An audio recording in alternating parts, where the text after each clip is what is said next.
This is LBC from Global, leading Britain's conversation with James O'Brien. Good morning, it's 4 minutes after 10, and I suppose whatever the phenomenon that we are about to examine is precisely, we are on the side of the guilty, I think, rather than the innocent. Because if we're to ask questions about why the support for or interest in Ukraine has waned. So, well, I'm not sure support has, but interest in Ukraine's battle against Russia has waned so markedly in the 4 years since it started, then the media will obviously be part of the answer to that question. If you think back to Brexit, right? Not in a critical way yet. Don't send me the messages complaining that I keep reminding you how stupid you were in 2016. But have we ever felt as unified as a country and as a continent as we did in the immediate aftermath of Putin's invasion of Ukraine? You think back to the consensus in Parliament. Nigel Farage, of course, wasn't in Parliament at the time, and he continues to consider Vladimir Putin to be the most admirable politician on the planet, to the point, I suppose, where his former crony, who was taking bribes from the Kremlin, or at least from a Kremlin stooge, to spout Kremlin propaganda in the European Parliament, probably didn't realise that he was going against party policy at the time. But I mean, him exempted, everybody was pretty clear about the illegality and the unacceptability of what Putin did. The ludicrous argument that somehow it had been provoked or that NATO was to blame, although popularised by Donald Trump. I don't know whether Donald Trump is taking bribes from Kremlin stooges to spout propaganda lines from the Kremlin. I don't know whether any of the people who spout propaganda lines from the Kremlin, and unlike Nathan Gill, haven't been convicted of any crimes, are secretly in receipt of kickbacks or blackmail. I don't know. But apart from absolute idiots or traitors, the idea that the invasion of Ukraine was somehow provoked by NATO or by Ukrainians is palpably obscene, any more than the invasion of Poland by Adolf Hitler was provoked by Poles.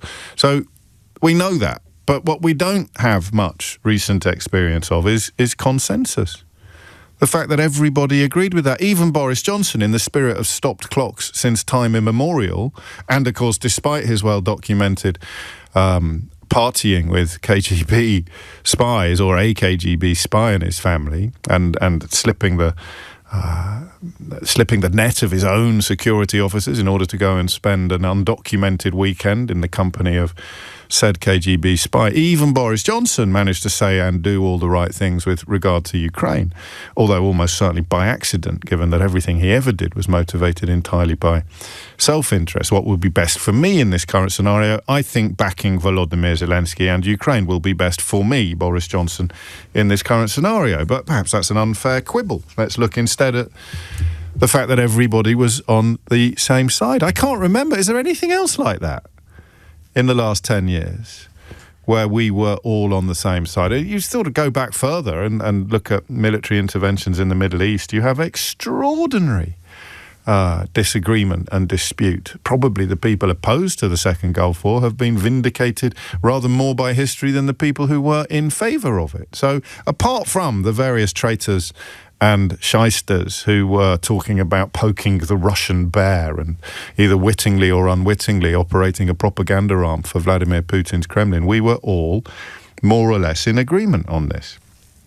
And then you had that extraordinary experience of welcoming refugees, something that is so entirely at odds with the current flavour of this country. And yes, I know that they were white and European refugees, but they were still refugees and therefore subject to all of the same criticisms that other refugees would be subjected to. They could have signed on for benefits. They were taking our jobs. They were doing all the things that refugees have been accused of doing since time immemorial. Go back to the 1930s, and it was Jews, Russian Jews in particular, that the Daily Mail was encouraging British people to despise and reject. But the Ukrainians didn't suffer from any of that. The Ukrainian refugee project, albeit that it was largely funded and footed by the public as opposed to the government was a glorious success. We probably all know people who invited Ukrainian refugees into their home with largely positive results. So the country was more or less united in its outlook.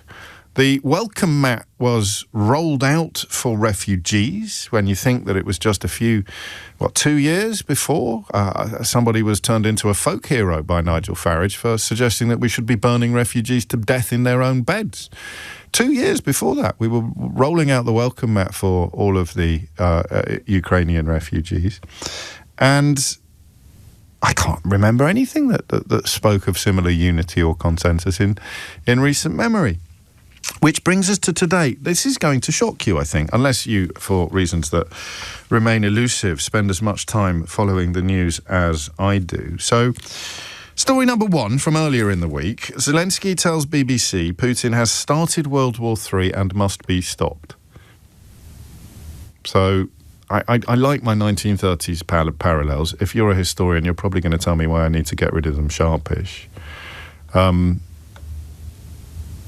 What would the equivalent have been of that? I mean, the person in this country who was sounding the alarm bell most vociferously about Adolf Hitler was Winston Churchill, who I think we can all agree turned out to be on the right side of history on that question at least. I don't know what the British equivalent would be of a politician really banging the drum about the threat that Russia poses. But it's not just the leader of Ukraine that uses language like World War III, of course. Others do as well. Another story number two, General Sir Rowley Walker is the British Army chief. The head of the British Army has chosen the 4th anniversary of Moscow's illegal invasion of Ukraine to warn us that Russia was building bigger and more lethal armed forces to prepare for a wider war. Chief of the General Staff said he could see no evidence of the Kremlin scaling back its ambitions. So, listen, what do you know what the biggest story on the and I get this, it's not in any way a criticism of anybody, and I've forgotten what it was, but there's quite a trivial story. It's so much easier to excite us and intrigue us with trivia or with simplistic analysis of sometimes complicated situations than it is to actually get our heads around the really, really big stuff. That's answer number one to the question that we're heading towards. We struggle to get our heads around the really, really big stuff because it's so big. I probably cite that Leonardo DiCaprio film Don't Look Up too often, but it's such a perfect allegory, isn't it? It's such a beautiful, poetic allegory that the threat that is on our horizon is so acute and we're so baffled by what we can do to resist it that we will just behave as if it is not there. Most obviously with climate change, possibly, probably, definitely, I don't know, multiple choice. A, B or C, possibly, probably or definitely. Go on, tick a box. I don't know what would be in box 4 marked other, but possibly, probably, definitely Russia should be in the same category as well. A massive threat on our very horizon that we are completely ignoring, because that's story number two. So the Ukrainian leader using the phrase, going for the button, pressing the button, Putin has started World War III and must be stopped. Well, he would say that, wouldn't he? You might possibly conclude. But the head of the British Army, warning that Russia is building bigger and more lethal armed forces to prepare for a wider war. And then the third story, well, actually there's four. The third story you heard alluded to in Dominic's news bulletin a moment ago. This is a sanctions package against Russia 4 years after that full-scale invasion, largely as a consequence, if I've understood this story correctly, of an IT blunder that revealed an apparent smuggling ring that has moved at least $90 billion of Russian oil and is playing a central role in funding the Kremlin's war in Ukraine. And it wasn't MI6 that did this, it was the Financial Times, the doyen of British newspapers at the moment. I mean, knocking everybody else into a cocked hat. 48 seemingly independent companies identified by the FT working from different physical addresses that appear to be operating together to disguise the origin of Russian oil. And it failed, or rather it broke this story because they all share a single private email server. As a consequence of this investigation by the Financial Times, the government has announced, this is where I think I followed the story correctly, nearly 300 new sanctions against key suppliers of military equipment fueling war efforts and people colluding in this export of Russian oil. So that's story number 3. Complicated, but evidence of the scale of the problem. Story number 4 is the maddest one of all. This is where you need George Smiley or River Cartwright on the case, because Russian spies have turned properties across Western Europe into a network of Trojan horses designed to unleash coordinated sabotage campaigns. Intelligence officials have warned today. This is the so-called hybrid war on the West, and it sees Russian units suspected of purchasing, wait for it, sensitive real estate close to military and civilian sites in at least a dozen European nations. The new head of MI6 used her first speech in charge to warn Britain is now operating in a space between peace and war. She said Russia is testing us in the grey zone with tactics that are just below the threshold of war. So sit down or pull up a chair or I mean, not if you're driving, but just pause with me for a moment to reflect upon those 3.5 stories. Story number 1, Zelensky says it's already World War III and he's got to be stopped. Story number 2, the head of the British Army says we're on a collision course with Russia and they are preparing for more or war, whatever you prefer. Story number 3, they are buying up properties in countries like ours in order to quite probably put in place capability to launch sabotage campaigns in a so-called hybrid war. How loud do those voices have to be to shake you or me away from whatever else we're doing this morning? What was I doing this morning? I was complaining that I'd forgotten to put honey in my overnight oats and wondering what I might be able to... Don't at me, don't text me on what I might be able to use as a substitute. I've gone with brown sugar. I'll report back later. What were you doing this morning? Worried getting the kids back to school after half term, wondering about A-levels if they're in that age zone, looking at the announcement that the government made about special educational needs yesterday and wondering how they're going to affect you. I don't know, possibly wondering how an unelected man can be describing himself as Shadow Home Secretary while waltzing around the country with much of the UK media following him. I don't know what you were doing this morning. Busy, cleaning the car? I don't know what you were doing this morning. But the head of the army and the head of MI6 have joined the head of Ukraine in warning us that we are either embarked upon or upon the brink of World War III. I'll say that again. The head of the army, the head of MI6 and our ally in Ukraine have warned us that we are either embarked upon or on the brink of World War III, war with Russia. They have broken the glass, but in your house, the bell ain't ringing. And I'd like today to try to work out why. Why is the bell not... I mean, if I'd said to you 10 years ago, what planets would have to align for us to panic, for us to embark upon a programme of collective national panic, for us to call upon governments to give armies whatever it is they think they need to resist this. One of the reasons why we can't help Ukraine as much as we might is because the attempts by the EU to do so are being sabotaged by Hungary, by the authoritarian regime in Hungary. No prizes for guessing which British political party is constantly cozying up to the authoritarian regime in Hungary. But on this occasion, I don't think the fraudsters, shysters and tracers that populate that outfit are responsible for the failure of these bells to ring. I think it's on us. And by that, I don't mean the media. The media can only do so much. The Daily Telegraph, and how often have I told you that the Daily Telegraph has become a sort of bottle of bin juice when it comes to their comment pages or when it comes to much of their domestic journalism. Their foreign journalism is absolutely exceptional on this front. It is to the Telegraph that you should turn this morning to read Adrian Blomfield reporting from Finland on the Kremlin operatives acquiring a network of sites designed to launch sabotage campaigns. It is to the splendidly monikered Memphis Barker, their senior foreign correspondent, that you should turn to read a rather optimistic analysis of why the Ukrainian front line is holding up and people on it hold a rather rosier view of their prospects. It is to the Financial Times that you must turn to find out about the extraordinary investigation into an email blunder that has exposed $90 billion worth of Russian oil being smuggled out of the country. And it is quite probably to countries like Finland and Estonia and Poland that you should turn at least an ear to work out why the bells there are ringing loud. Ringing extremely loud. But these three men have broken the glass in Britain and the alarm bells are not ringing. And I want you to tell me why. 0345 6060 973. The head of the army, the head of MI6 and the head of Ukraine, using words like collision course or World War III or similar to describe the situation in which this country finds itself.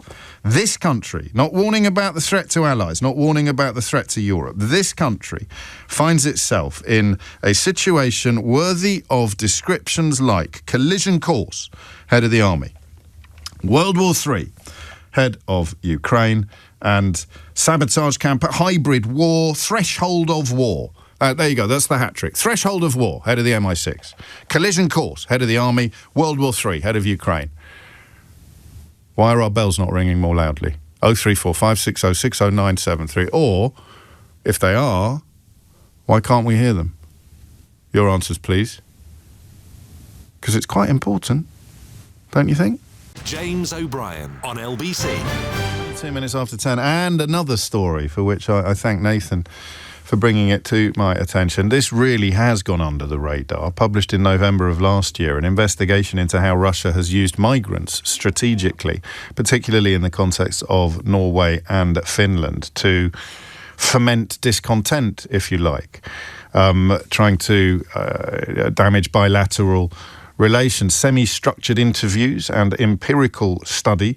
The Cambridge University identifies several potential Russian goals tied to its use of migration, including the restoration of bilateral relations to the levels before Russia's 2014 invasion of Ukraine. So again, it's probably a bit of a coincidence that the people screaming loudest about migration into this country are also the people most likely to be, we have discovered, either in thrall to the Kremlin or effectively on the Kremlin payroll. But again, unless you can persuade me otherwise, I don't think that's part of the answer to the question I'm asking today, which is why when people as important as this break the glass, the bell don't ring. Break glass in case of emergency, they have done so. The head of MI6, the head of the army, the head of Ukraine. Why can't we hear it? Why aren't we responding with more urgency? Nick's in Manchester. Nick, what would you like to say? Hi, James. First time calling in, so thanks for having me on. Oh, thank you for calling. I've just got back from Ukraine. I spent 10, 11 days over in Kyiv. I'm an economic development consultant. I was helping with the ongoing energy crisis out there. Oh, yes. Wow. So, yeah, it was a very interesting trip.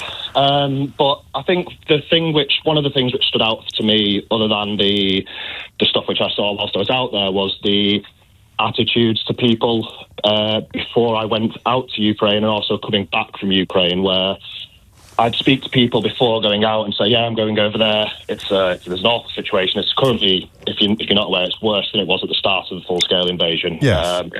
It's attrition. It's weather, it's energy, it's destruction of infrastructure. So for an ordinary person, even if they're not directly involved in the war, life has gone from bad to worse with every passing year. Absolutely. Exactly that. And the amount of people that would say, oh, that's nice. It's good things have calmed down out there now. Oh, really? Or people would even say things like, oh, was there a war there a few years ago? And I think that for me, it's to answer your question, yes.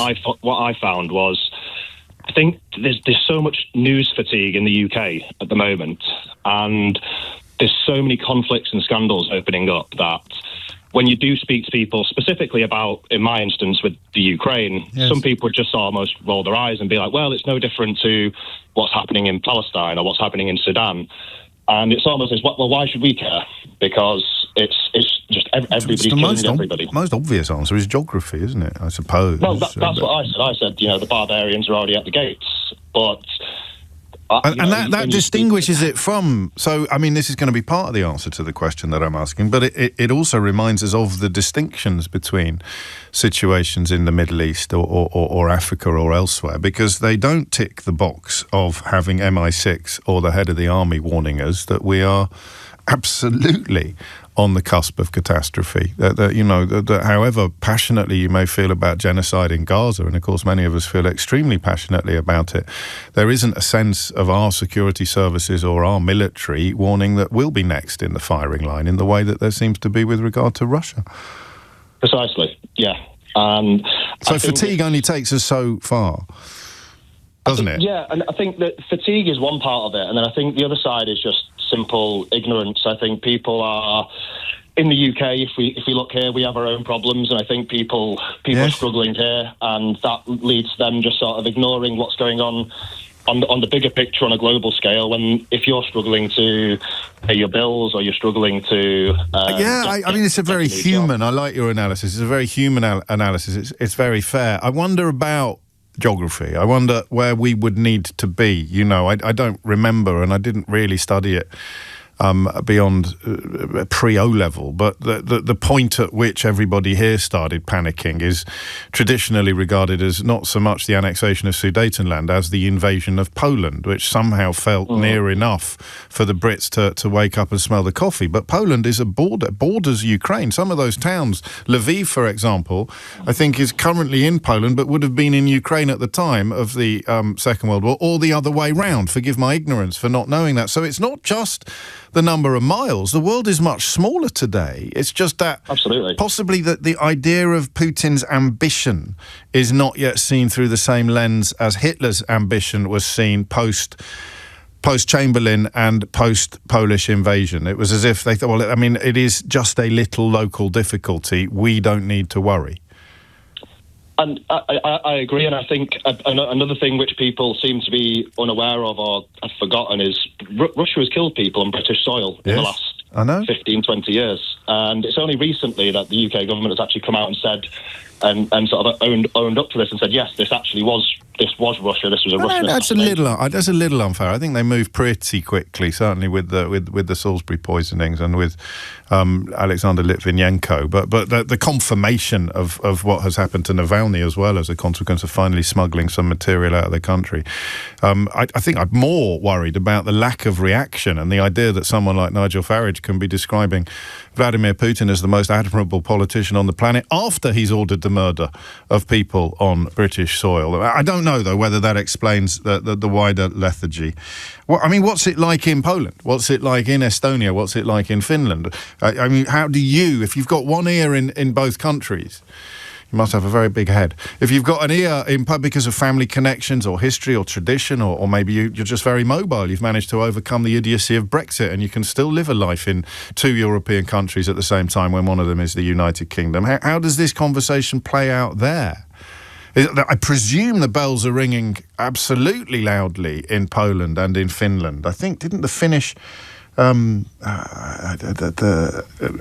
think the Finnish commandos recently raided a tiny island in the archipelago sea because they were concerned about Russian activity. So I presume, but I don't know, that the glass has been broken in those countries and the bells are ringing off the proverbial hook. I'd like a comparison. Why do you think, as an ally of the United Kingdom is not responding to these clarion calls from the most supremely qualified characters?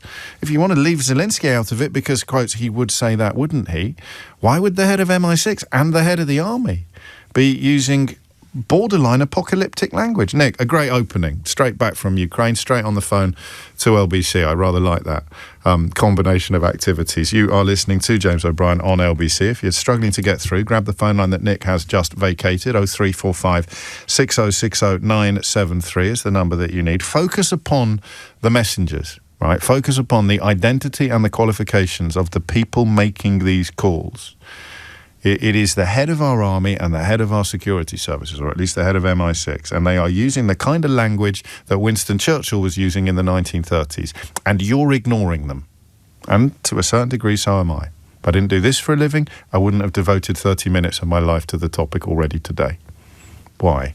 What would it take for the aroma of coffee to make its way rather further up our collective nostrils? Here's Dominic Ellis with your headlines. James O'Brien on LBC. I suppose the problem with foreign propaganda is that you don't know how effective it is. If I told you that a character who claimed that more people have got into trouble in this country for free speech offences than have in Putin's Russia had just been given a plum job in a British political party, would you believe me? A statement of such weapons-grade idiocy that you would presumably be able to see its stupidity from space. A lot more people have got into trouble for free speech offences in the UK than in Putin's Russia, which will come as something of a surprise to people like Alexander Navalny's widow. But if I said to you that he has just been appointed to a plum policy position in a major UK political party, you probably wouldn't believe me. And when I tell you that it's true, you probably wouldn't need any help working out which party it would be. Somebody who's also made their admiration for Viktor Orban and his authoritarian regime in Hungary crystal clear. So you should probably know that European leaders are currently accusing Hungary of sabotaging support for Ukraine on the eve of the 4th anniversary of Vladimir Putin's full-scale invasion. This after Budapest blocked fresh economic measures against Moscow. And the bloke that Nigel Farage has put in charge of policy at his current political party has described the war in Ukraine as a regional Slavic conflict that I don't care very much about. So, for the avoidance of doubt, that position, that very much Kremlin-adjacent position, is not popular in UK politics, although Farage's party, of course, currently is. And he is also the man who has a friend in jail currently for accepting money from Kremlin stooges for spreading Russian propaganda in the European Parliament. So I don't think that is part of the reason why our alarm bells aren't ringing loudly enough, but I do think it's something we should be keeping a very, very close eye on. This character is called James Orr, O-R-R, and he's just been appointed Reform's UK head of policy. I'll just run you through that again. He thinks that the war in Ukraine is a regional Slavic conflict that he doesn't care about very much. He is a great admirer of Viktor Orban, currently being blamed by the European Union for sabotaging support for Ukraine, and he's also a great mate of J.D. Vance, needless to say.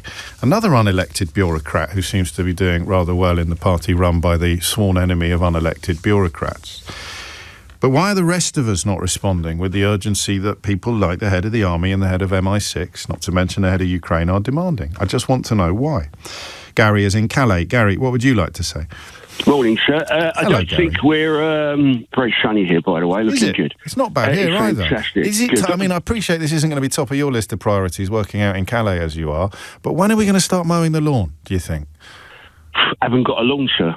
Have you not got a lawn? All right. Well, No. I mean, figure of speech, perhaps. I looked out my window this morning and I thought, do you know what? It could be sooner rather than later that I get the old lawnmower out. But I digress. Away from lawns and back to World War III. Okay. I think what we're looking at, really, in reality, is that prior lead-up to the First World War, the Great War. Yes. What you've got to remember at that point is it was a target-rich environment for news in the UK. The suffragette movement. Yeah. Lovely bunch of lads. You had ladies, if you please. Terrorist organisations. People can say, bombs, all the rest of it. They were You had what was happening in Ireland, Home Rule. Huge. Country on verge of civil war, many will argue. Yeah. Industrial issues as well. And that was what England was looking at. Everyone in France, it was a murder was leading the newspapers, where a newspaper editor had been shot by a politician's wife. Okay? Yeah. And people are taking their eye off the ball. So what have we got at the moment? Epstein. We've got our own politics. Get rid of Starmer. Everything else that goes with it. You've got Gaza that's going on. That's, to people, can I say the word, a little bit more sexy than what's been happening in Ukraine for the past 4 years. Even though in 1914 and the lead-up, you had the arms race. The Navy was saying at some point there will be a European conflict.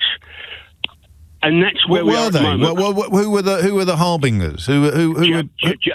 Jackie Fisher, people like that. Do you know, every time you ring in, I get about a dozen messages from people saying, who is this bloke? He's absolutely incredible. How does he know all this stuff? So, briefly, who are you and how do you know all this stuff? Well, I went to the same school that the Crays went to, not at the same time, but I had a brilliant history teacher. Okay? I don't know if that answered my question, but it certainly added to the clamour of people asking it, Gary. And what you had, of course, you had the arms race prior to 1914. Right. European nations, Germany wanted its place in the sun. And now we look back and we go, inevitable there was going to be a war. obvious what was going to happen, but nobody thought so at the time. We didn't quite have the equivalent, did we, of the head of the army and the head of MI6 saying, "Oi, look, over there," and we're all going, yes, we did. We did have that. Yes, we did. Great. We did. We had people, British Army generals, going around France looking at what was going to happen, where we could fight. We had alliances with France that were secret. Russia was the same with France as well. If one's attacked, the other would come to its support. But the general public, they're having a great time. It's the Edwardian period. Marvellous. Just coming to the end of the flappers, are we, or was that later? Is it? That's later. But the other thing you've had, remember, you could argue you'd had a long period of peace. What have we had now? People like me of my age grew up in the Cold War. It was always on the news. Then for the people since when history ended in 89, whenever it was, you've now had this, you've all relaxed, but now it's coming back. Second World War, we're not in that position. So you don't like, for you the parallels are with the first years of the 10s, 20th century, the first years of the first years of the second decade of the 20th century, rather than with the third and fourth decade. Yeah, and the thing you've got to remember, James, by 1937-38, many people in England are saying war is inevitable. Creation of civil defence is 20 years after the First World War. Yeah, you've had Spain and everything else. People it was almost inevitable. There are lots of wars. The First World War never ended. So, lots of people said that's just the first half. So the assassination of Archduke Ferdinand and the invasion of Poland, then, what would be the equivalent today of those trigger points? I had a guy out on tour a couple of years ago who had a company that protects against cyber warfare. And he kept on disappearing off every minute. And his mum said, look, he's paid for this, loving the tour, but first chance he's got to come away. And I said to him, what do you do? And he said, I do a company that got cyber protection for major government parts of industry. And he started telling us about the two parts of cyber warfare. One of our politicians, can't remember his name now, opened up a power station about 3 years ago, walked away from it, 2 hours later, the power station shut down.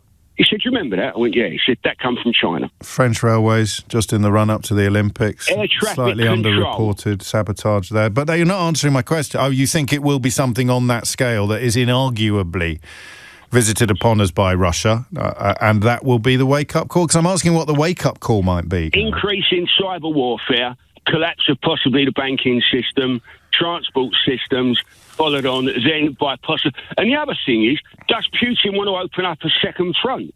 MI6, mate, and I don't know whether you know this, it was a rather splendid report in the Telegraph today that I've already cited. Intelligence officials say the Kremlin may stage deniable attacks on a grander scale to paralyse transport, communications and energy networks while complicating any invocation of the alliance's Article 5 defence clause. Quoting now the head of MI6, a sabotage campaign is less likely to produce consensus around Article 5 than a conventional Russian military operation. I beg your pardon, that's an unidentified intelligence officer speaking to the Daily Telegraph. Deniability makes attribution harder, and without certainty it becomes much trickier to rally a support. So I disagree and agree with you. I think that is likely to happen if it isn't happening already, but I don't know that it would be quite the trigger point. Sorry to talk across you, what have the Russian embassies been doing through the 50s and the 60s, etc., during the Cold War, all over the world? Exactly the same thing. Getting people in place for... Getting in touch with political extreme parties on both sides, left and right. Yeah, of course. Getting involved in, hate to say it, CND that was proved, the IRA. Infiltrating and signing up. Infiltrating and recruiting, and sometimes doing it through blatant ways, like bribing people. Even training people. Yeah. Right, I'm still not getting the trigger point, but that's not your problem. For people who are fascinated by your backstory, just tell them why you're in Calais and what you do while you're there. Semi-retired now, battlefield guide, historical guide. in an area, if it's drenched in history, normally tends to be covered in blood. Good Lord. And that's my background. You're a poet as well. Thank you, Gary. It's always a pleasure. It's always a pleasure to talk to you, even on, and it is usually fairly bleak territory. Speaking of brilliant journalists, it's Luke Harding in Kyiv reporting upon Hungary's sabotage of EU support for Ukraine. And if you wanted to take Gary's words a little further about the effort that is put into subverting and signing up allies, either in the spreading of propaganda or in the undermining of European interests in favour of Kremlin interests, then you just have to make a list of people that are very open about their support for Viktor Orban and very open about their admiration of Vladimir Putin. I think I've joined enough dots for you to be able to do that last bit. No, I'll do it myself. So the bloke that Farage has just appointed of head of policy is a tireless admirer of Viktor Orban. Farage's friend and party leader in Wales has been sent to jail for taking bribes from Kremlin stooges, and Nigel Farage remains an ardent admirer of Vladimir Putin. In fact, that's not fair. He admires Vladimir Putin more than any other politician on the planet, except presumably himself. James O'Brien on LBC. It's 10:47. You are listening to James O'Brien on LBC. Listen, if I was in a more miserable place as a person at the moment, I might cite this as proof of the pudding that we're eating together this morning. I'll tell you why we're not properly panicking about. I'll tell you why. My inbox sort of had something of a flurry about 8 minutes ago. Can you work out why? I'll give you a little flavour. James O'Brien, if you care even a tiny bit about wildlife, you do not mow the lawn until May. Capital letters. Most people know this. Thank you, Ellen. That's a little unmeasured. I am cutting my lawn on my tractor in Shropshire, listening to your great programme on my headphones. All the best, Nigel. So, not that one. So, there you go. And it is far from alone. We cut our grass all year round in Devon, another texter tells me. And I too have been looking out the window, wondering whether we might actually crack it open this weekend.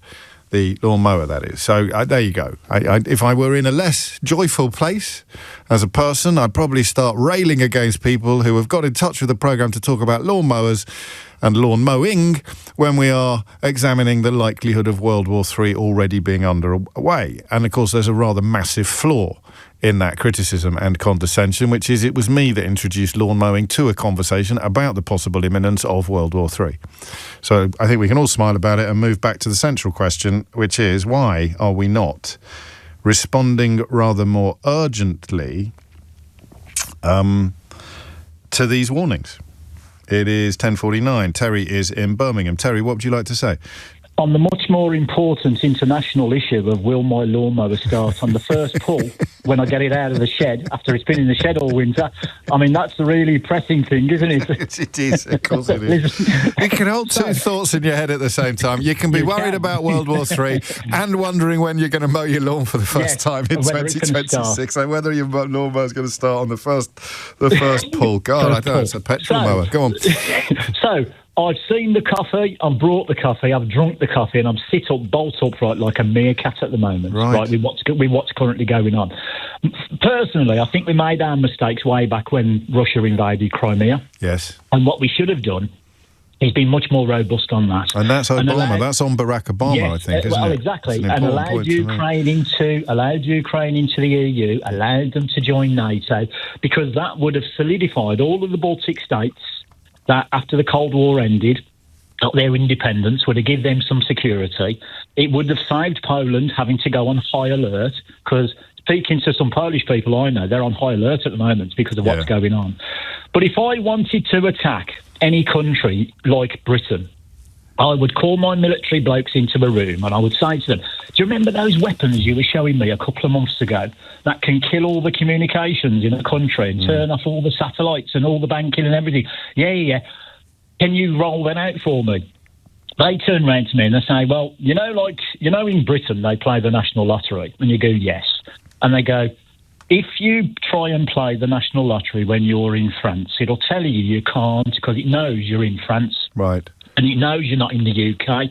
So the boffins would turn around to me and say, Tez, if you want to use these weapons, what you have to do is rather than doing it from outside the country in Russia, you need to do it from inside the country. How do I do that then? Well, you buy some properties And then we'll smuggle all the pieces of these weapons into these properties, and we'll build these weapons inside these buildings, and that's how we'll launch an attack against Britain.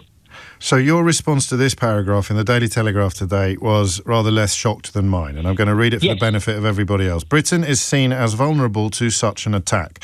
While suspicious property acquisitions close to the MI6 headquarters in Vauxhall, central London, and the US Embassy at Nine Elms have been investigated, security experts and some politicians fear Russia may have acquired or will seek to acquire remote properties overlooking the Trident submarine base at Faslane, West Scotland, or subsea cable landing points in Shetland. There are also fears that Russians could have bought houses around RAF Akrotiri in Cyprus. What a surprise. What a surprise. This is a bit scary. I mean, fair play to you for relaying it in such a cheery fashion, but this is rather more scary than most people listening probably realise. Which pulls back to why... Should we go back to talking about the lawns? Well, no, I was going to go back to why the country isn't getting into the furore that it should. It comes down to either the boffins that are advising the Prime Minister and the government are supremely confident that these attacks can't happen because of how secure our systems are, our intelligence agencies are, or they don't want to scare people, and therefore it's social engineering. Well, they're trying to scare people today. Yes, of course. Certain people are, but the government isn't coming out and saying, yes, this is a real concern. He kind of has. I mean, I suppose Starmer's problem is if he comes out and says what the head of MI6 or the head of the army is saying, then they'll say, well, next week. well, there's always that possibility. or he gets battered ad infinitum by demands that they raise income tax to increase military spending, or that they all of those things. So why, just out of interest, because I asked Gary some personal questions as well, why are your ears twitching so much on these subject matters when the general experience of the population is the opposite in many ways? It's dominoes. It's one domino after another, isn't it? And he's putting 2 and 2 together and arriving at 4, not 6 or 8. You're just fascinated by geopolitics then? Yes, the weapons, the American weapons about shutting down, because if you think when America invades a country, because they're the ones who have done it recently, the first thing they do is shut off communications. And I've always said, if the internet went down in Britain tomorrow, we would be 3 days away from almost civil war in this country. And remember, you'd have no banking, no communication, no talking to each other. So we've got to get over the images of either, Russian tanks crossing the Polish border, when we've got to instead look at the likelihood of, as you say, a cyber attack that brings the country to its knees. Have you done anything personally to prepare for this? Because do you see what I mean? Have you tried to insulate yourself from this possibility? IKEA do a really good mattress that has got a hollow area inside, and you can fill it with cash and other things. That's not quite what I had in mind. Well, good. So you're doing that thing again, aren't you? So I don't know what you could do. You could stockpile and stuff. I mean, I'd have laughed at you 5 years ago if you'd said to me, well, I've got a secret cellar full of mineral water and beans. I'd have laughed at you. My view is slightly different, because you could do the survivalist view and fill your shed with tins of beans and curries and stuff like that they can get from Tesco's, because I've looked at them as well. Yeah. My view is if it was about to happen, I'd walk out into my garden and just wait for it to arrive. And just roll with it as it goes. Yeah, just Would you though? I don't know if you would. You'd fill the shed, mate. This is a country we started stockpiling bog roll when there was a pandemic, a medical pandemic. We would not be very well equipped to deal with this, would we? And in the interests of fairness, I just want to say, as we've got onto the discussion of stockpiling food, I don't want to start anything off. No, of course not. Not unless you got shares. Terry, thank you. I mean, extraordinary. Terry and Gary, both possessed of the ability to discuss really detailed, complicated and quite frightening things in such a human and warm fashion. If we put them in charge of communications, maybe the rest of us would wake up a little more sharply to the threats that we are currently facing. But, would they do a better job than the head of the army and the head of MI6? If you're just joining us, that's the formation of today's first conversation. Britain's army chief warns we're on a collision course with Russia, while the head of the MI6 makes very similar noises about being just below the threshold of war. She says Russia is testing us in the grey zone with tactics that are just below the threshold of war. And a brilliant report in the Telegraph drawing on intelligence investigations into the possible coordinated sabotage campaign Russia is preparing by reportedly buying up properties in the immediate environs of sensitive areas. Sheesh. And that's before, I remind you, that Volodymyr Zelensky has already said that Putin has started World War III and must be stopped. Anybody else got an answer yet to the question of why we were supposed to be worried about a European army? I mean, unless you're actually on the side of the Kremlin, why would you have spent any time at all over the last 20 years warning against a European army? That, to me, is one of the great questions of our age, because it was a large part of Brexit propaganda. And I've never heard a satisfactory answer to the question of why we were supposed to be frightened of an army that we would be in. When I'm no historian, but generally populations face more trouble from armies that they're not in. It would be an enemy country's army that you should be worried about. Like, for example, the army overseen by the man that Nigel Farage admires the most in the world. Why would he be telling you to be frightened of an army that you were in, that we were in? Perhaps someone will get the chance to ask him. 10:57 is the time. Martin is in Rousey on the Orkney Islands, I think. Martin, what would you like to say? Indeed, yeah. I don't want to get into the debate about in or on, but yeah, we're in the Orkney Island group. The previous two callers have absolutely hit the nail on the head. What's needed for us to change? We need to lose something. And in the modern world, they're absolutely right. When the lights go out and the internet goes down, that's when people will finally realise. Because we've got a very carefully curated apathy within society. And that apathy is why we've accepted a degradation of the NHS, a degradation of GP services, of police on the streets, all of our services in the pursuit of keeping our council tax low, which is hideous fallacy. Yeah. All of that has been there, curated over many governments, but sadly since Margaret Thatcher's time. It's that the only thing we're going to lose is when the internet goes down and the lights go out, and then people suddenly realise I can't watch my traitors on TV or Love Island, and I can't go on my Facebook. That's the thing that's going to make the big difference. Well, plausible deniability, though, that's another fascinating part of today's report into the possible launch of sabotage campaigns and the acquiring of networks whence those campaigns could be launched, is that it becomes deniable in a way that wouldn't trigger the relevant article of NATO's. It wouldn't trigger Article 5 if there was plausible deniability, I suppose. You can't invoke Article 5. My good friend Alfie that I used to work with on the ambulance always said the same thing. It's that level of confusion will then be exploited by other people. So thank you for educating me there, Alfie. I haven't. Well, Alfie has, yeah, exactly that. And of course, you mentioned Alfie, I'll mention Carol Cadwallader, who was sounding these alarm bells quite a long time ago and getting all manner of trouble and abuse for it. Andrew Neil calling her a crazy cat lady when she's subsequently been proved right about pretty much everything, while Andrew Neil is yet to be proved right about... no, it's not fair. He's no Dick Littlejohn, is he? He understands some of the threats that Donald Trump represents, while Dick sits there writing columns about how he wants to be governed by the serial felon rather than by a man who prosecutes felons. But that idea of us not being alive to the scale or the urgency of the threat, I'm afraid, has never sounded more worrying, has it? And how gratifying and uplifting to hear from people who are living in the same world that we're living in and who are feeling what we should probably all be feeling now. James O'Brien on LBC. It's 4 minutes after 11. You are listening to James O'Brien on LBC. A complete change of pace now, and indeed direction, with one of those moments that I think is extraordinary. And you are going to respond either by joining me in shock and awe, maybe not awe, wonder, shock and wonder, or by going, oh, James, really? You were today years old when you finally worked this out for yourself? So I've been doing this job now for... How many years have I been doing this job, Keith? Do we know? When did I... I mean, I know that... I actually marked my 20th anniversary on LBC recently, but nobody noticed. Some people get cake I think one of my colleagues celebrated 20 years on Classic FM recently, and they basically closed down the whole of Leicester Square to fill it with dancing troupes and majorettes and cheerleaders, all sorts of things.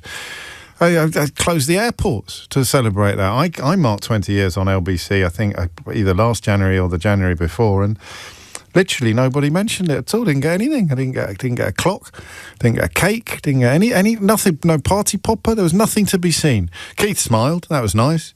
I think he was thinking that my retirement must be drawing closer, and that put a lovely smile on his little cherubic cheeks. But nothing. I got nothing.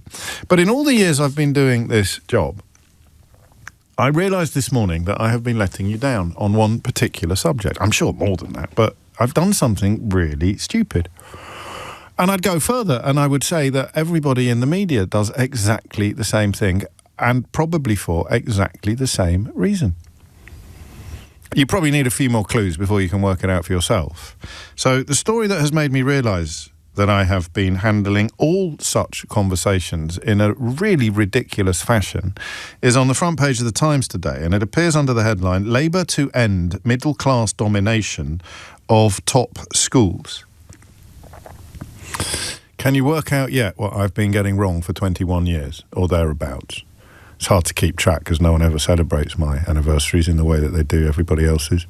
Can you work out yet what the subject is, what it is that makes the way I've handled conversations about schools and education in this country so spectacularly stupid?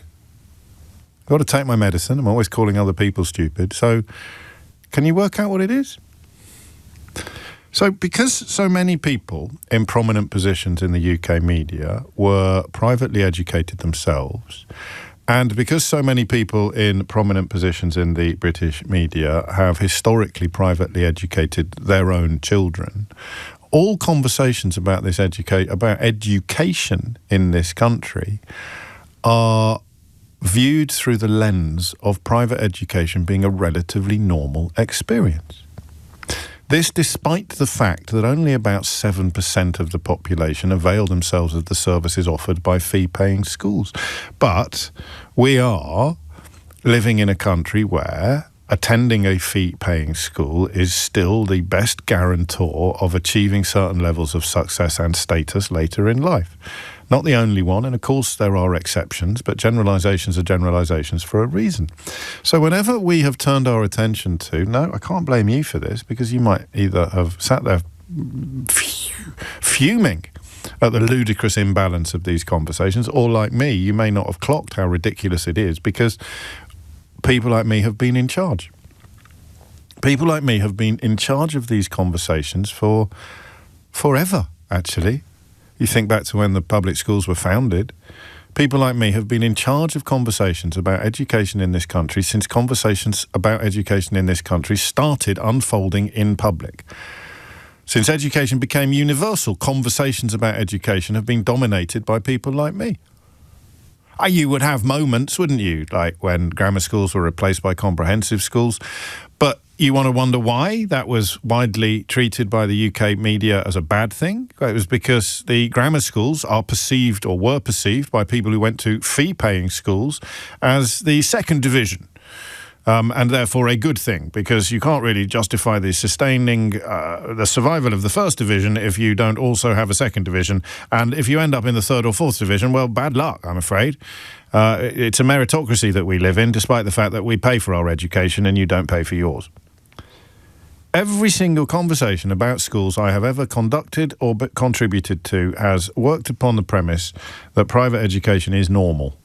And has provided a lens through which we have examined everything else. And I only realised that this morning. And I'm really sorry, because it's insane. It's absolutely insane. I'm not making any bones about my own guilt here. I went to a fee-paying school, and my children have been to fee-paying schools and state schools. Unlike me, I never spent a day in a state school. I never spent an hour in a state school as a pupil. But I talk to you every morning as if that's a normal experience, when it's an experience shared by 7% of the population. So let's say, give or take, 7% of the people listening to this. There's a very real possibility that the only privately educated person you come across on a regular basis is me. Unless you listen to The Breakfast Show, in which case it would be me and Nick. And, of course, all the people editing the newspapers that you see occasionally, but you probably don't feel that you have a personal relationship with them in the way that you do with your favourite radio presenters. How many privately educated people do you know apart from me? And the answer to that question for a huge swathe of the population will be, what, you mean personally? You mean I can phone them up and talk to them whenever I want? Yeah, just you, mate. How many prime ministers are privately educated? Spoiler alert, all of them. Well, all right, not quite. John Major wasn't. Margaret Thatcher, grammar school, but, you know, Keir Starmer, comprehensive schoolboy. How rare is that? And I've got this, it's not Stockholm Syndrome, but, you know, when you realise that you've been doing something wrong for years, it's very hard to start undoing it. Malcolm Gladwell, is it Malcolm Gladwell who comes up with the 1,000 times theory? You have to do something 1,000 times before it gets baked in to your consciousness. So we're currently using the wrong door at work. And if I come out of the tube, I haven't done it 1,000 times yet, but I've reprogrammed my brain so I go to the right door that is actually the wrong door. I go to the door I can get through as opposed to going to the door that I can't get through and realising that I've got the wrong way. This is why the 1,000 times theory is really interesting, because if I come at work from a different angle, if I come into, for example, Waterloo Station and walk over the bridge, I still find myself catching myself heading towards the wrong door that I can't get through, as opposed to the wrong door that is currently the right door, while the right door is the wrong door because you can't get through the right door, which is now the wrong door. Are you still with me at the back? So you do it 1,000 times. Also, don't snigger, because it's nothing like that. But I broke our bed recently, and I had to put it up on books. I have a lot of books, happily. So the bed was on books for about a month while we were waiting for the new bed to arrive. And I'm no handyman. So if I forgot to just rearrange the books before getting into bed, it was my side of the bed. It would collapse again. So I spent 4 weeks, I couldn't put my socks on sitting on the edge of the bed. I spent 4 weeks feeling unsafe in bed. And now we've got the new bed, and I haven't yet reconditioned. I did that nowhere near 1,000 times, but I hadn't processed the new scenario. Do you see what I mean? I'm still not living in a way that recognises that my bed is now safe. I'm still not arriving at work in a way that recognises that the old door is the new door and the wrong door is the right door. Did you see what I mean? And when I talk to you about schools, I still can't quite believe that the most interesting element of all conversations about education is fee-paying schools. Because every conversation I've ever had or heard on the UK media has recognised the fact that the most interesting element of it is the fee-paying schools. Think of the ridiculous extremities of this example. Right, people who will deny the existence of poverty. So if you tell them, for example, that food banks are necessary, or that some families run out of money before the end of the month and therefore can conceivably run out of soap or toothpaste, they will climb up upon their stallions of arrogant certainty, or high horses if you prefer, and insist that there's no such thing. I don't believe in hygiene poverty. Do you know how much a bar of soap costs? It costs 38p. I've just looked it up on the Tesco website. Yeah. People have not got 38p before payday or before the next welfare payment. Or people regularly and routinely run out of money, and they can't dip into their savings account or remortgage the house or phone their mum, or they can't do that. They actually run out of money. But the people who deny the existence of that phenomenon will also claim that sticking VAT on school fees is communism. Sticking VAT on school fees for the, by definition, most privileged 7% of parents in the country is basically Stalinism. It's basically no such thing as poverty, but my God, expecting privately educating parents to pay VAT on school fees, that's you may as well move to Khmer Rouge era Cambodia for that kind. I mean, these people exist. They walk among us. They may sometimes sit behind this microphone, but that's not the point. The point is that we are insane. What an insane country we are. Every conversation I've ever conducted about this has been through the lens of comparing private schools to everybody else, which means I've never done this. Ministers will overhaul admissions so high-achieving state schools are not dominated by children from middle-class families who can afford inflated house prices. Bridget Phillipson, the Education Secretary, will make it easier for poorer children and those with special needs to get places at popular state schools in England. This is in that white paper published yesterday. We've all been focusing on other elements of it, quite rightly and inevitably, but it also revealed that this change to the admissions code will seek to ensure fairness for all families, particularly the most disadvantaged, and indeed children with additional needs. So, white working class children will also be helped in the northeast and coastal areas. Missions will focus on radically improving outcomes for children from the currently worst performing demographics, namely white working class, where attainment gaps are too often accepted as inevitable. So, for the first time ever, perhaps, we're going to have a conversation about schools in this country that completely ignores the 7% of schools where you have to pay for your children to attend. That's mad. How can we have spent 21 years on the radio having conversations about education that hinge upon the presumption that the most interesting and important element of the entire system is the 7% that you have to pay for? I want you to tell me this, okay? 0345 6060 973 is the number that you need. What's the difference? I mean, this will sound like a stupid question, but I hope I've set up the reasons why I'm asking it effectively. There's two here. There's the overview, and then there's the inner view. The overview is, how bad is it? If you are not wealthy, comparatively wealthy, how hard is it to get your child into a good school, into a good state school, into one of the best state schools? Are you prepared to tell me that you did actually move house in order to get into a catchment area for a very specific school? I mean, I do actually know people who've done this, and I wouldn't suggest for a moment that those of us who privately educated our children look down our noses at them, but it was always something that struck me as something you do in order to save money. But for millions of parents over the years, there will be no question in your mind whatsoever of sending your children to a fee-paying school, but you want to move heaven and earth to get them into the best available state school. The best available state school. What efforts did you go to? How hard did you work to do that? Or how hard do other people work? I do remember phone-ins in the mists of time about pretending you lived in your mum's house so that you could get your kid into the catchment area. I don't know whether you want to share those stories with me today. But the question that we should be asking, and the question that, I mean, fair play, the government are having a good week. I know it's only Tuesday. But fair play to them for actually having a conversation about education that doesn't labour under the delusion that the most interesting and important element of the entire discourse is fee-paying schools. What I want you to tell me is, what's the difference? I know that sounds like a stupid question, and I apologise in advance for my ignorance. But I've spent most of my career talking about the 7% and completely ignoring the 93%. And if I haven't completely ignored the 93% of schools, I've lumped them all together. It's state versus private. Whereas, in fact, the most interesting element of education for anybody paying proper attention in this country, i.e. not me, is the variety of experiences in that 93% sector. And that's what I need your help with. And I really need your help with it, because this is one of the biggest blind spots I've detected in my entire broadcasting career. I have never asked you what the difference is between a good state school and a bad state school. And I've been doing this for 21 years. I've had countless phone-ins about private education, phone-ins about VAT on school fees, phone-ins about privilege, scholarship, the fairness of the principle. How many conversations have we had about private schools on LBC? Not just me, all of us.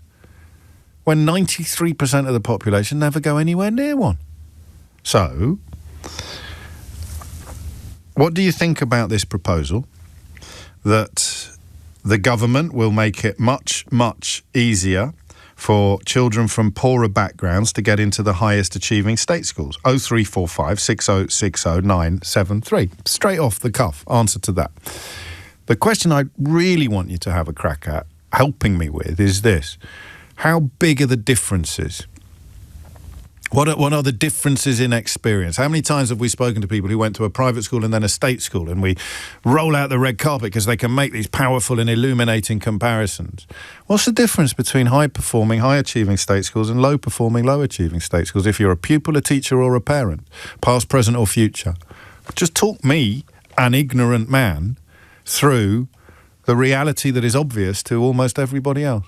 What are the differences? So how hard did you work to get your child into one of the good schools, and why? 0345 60 60973.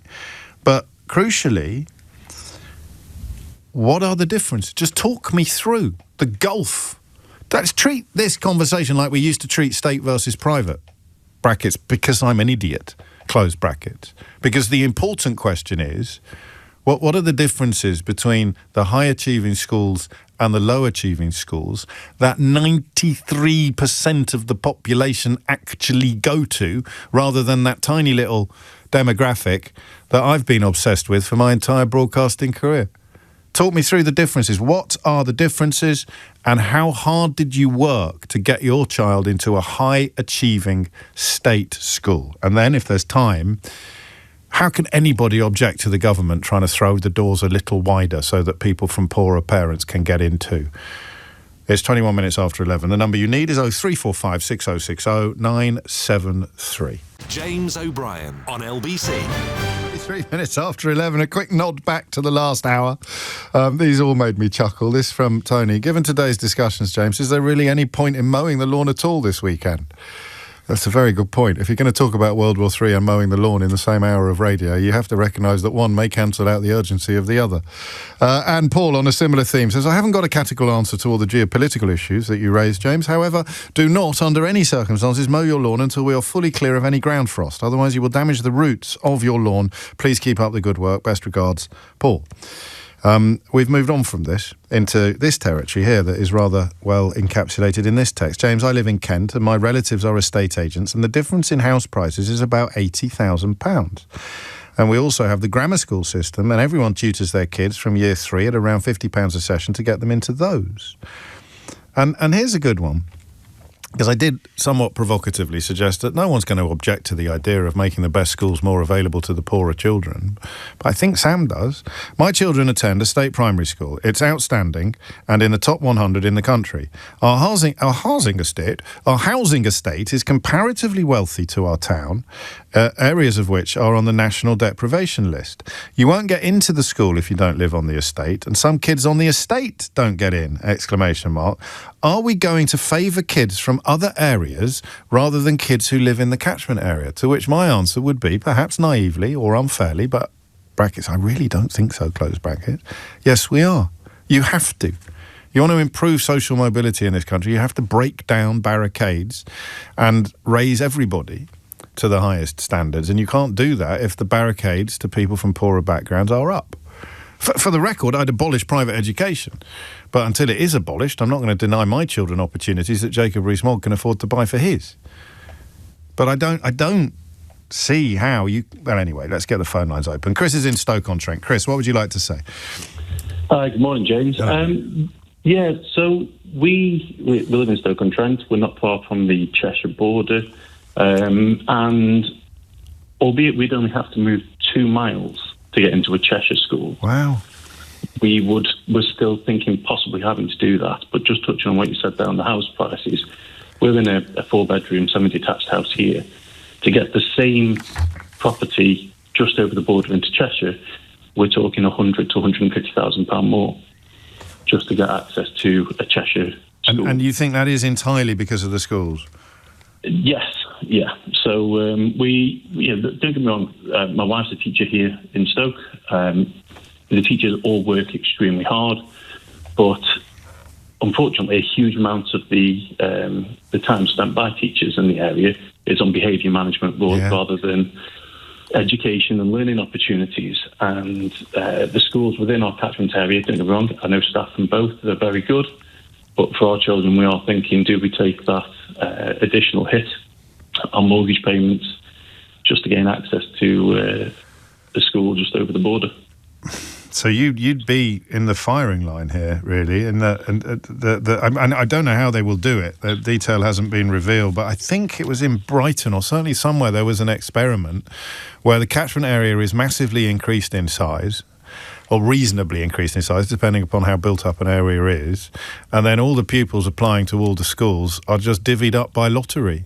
And you take whatever school you're given and you jolly well go there. So you could still, I presume, improve your chances by moving house, but you could still end up at the worst performing school in the area where you moved to.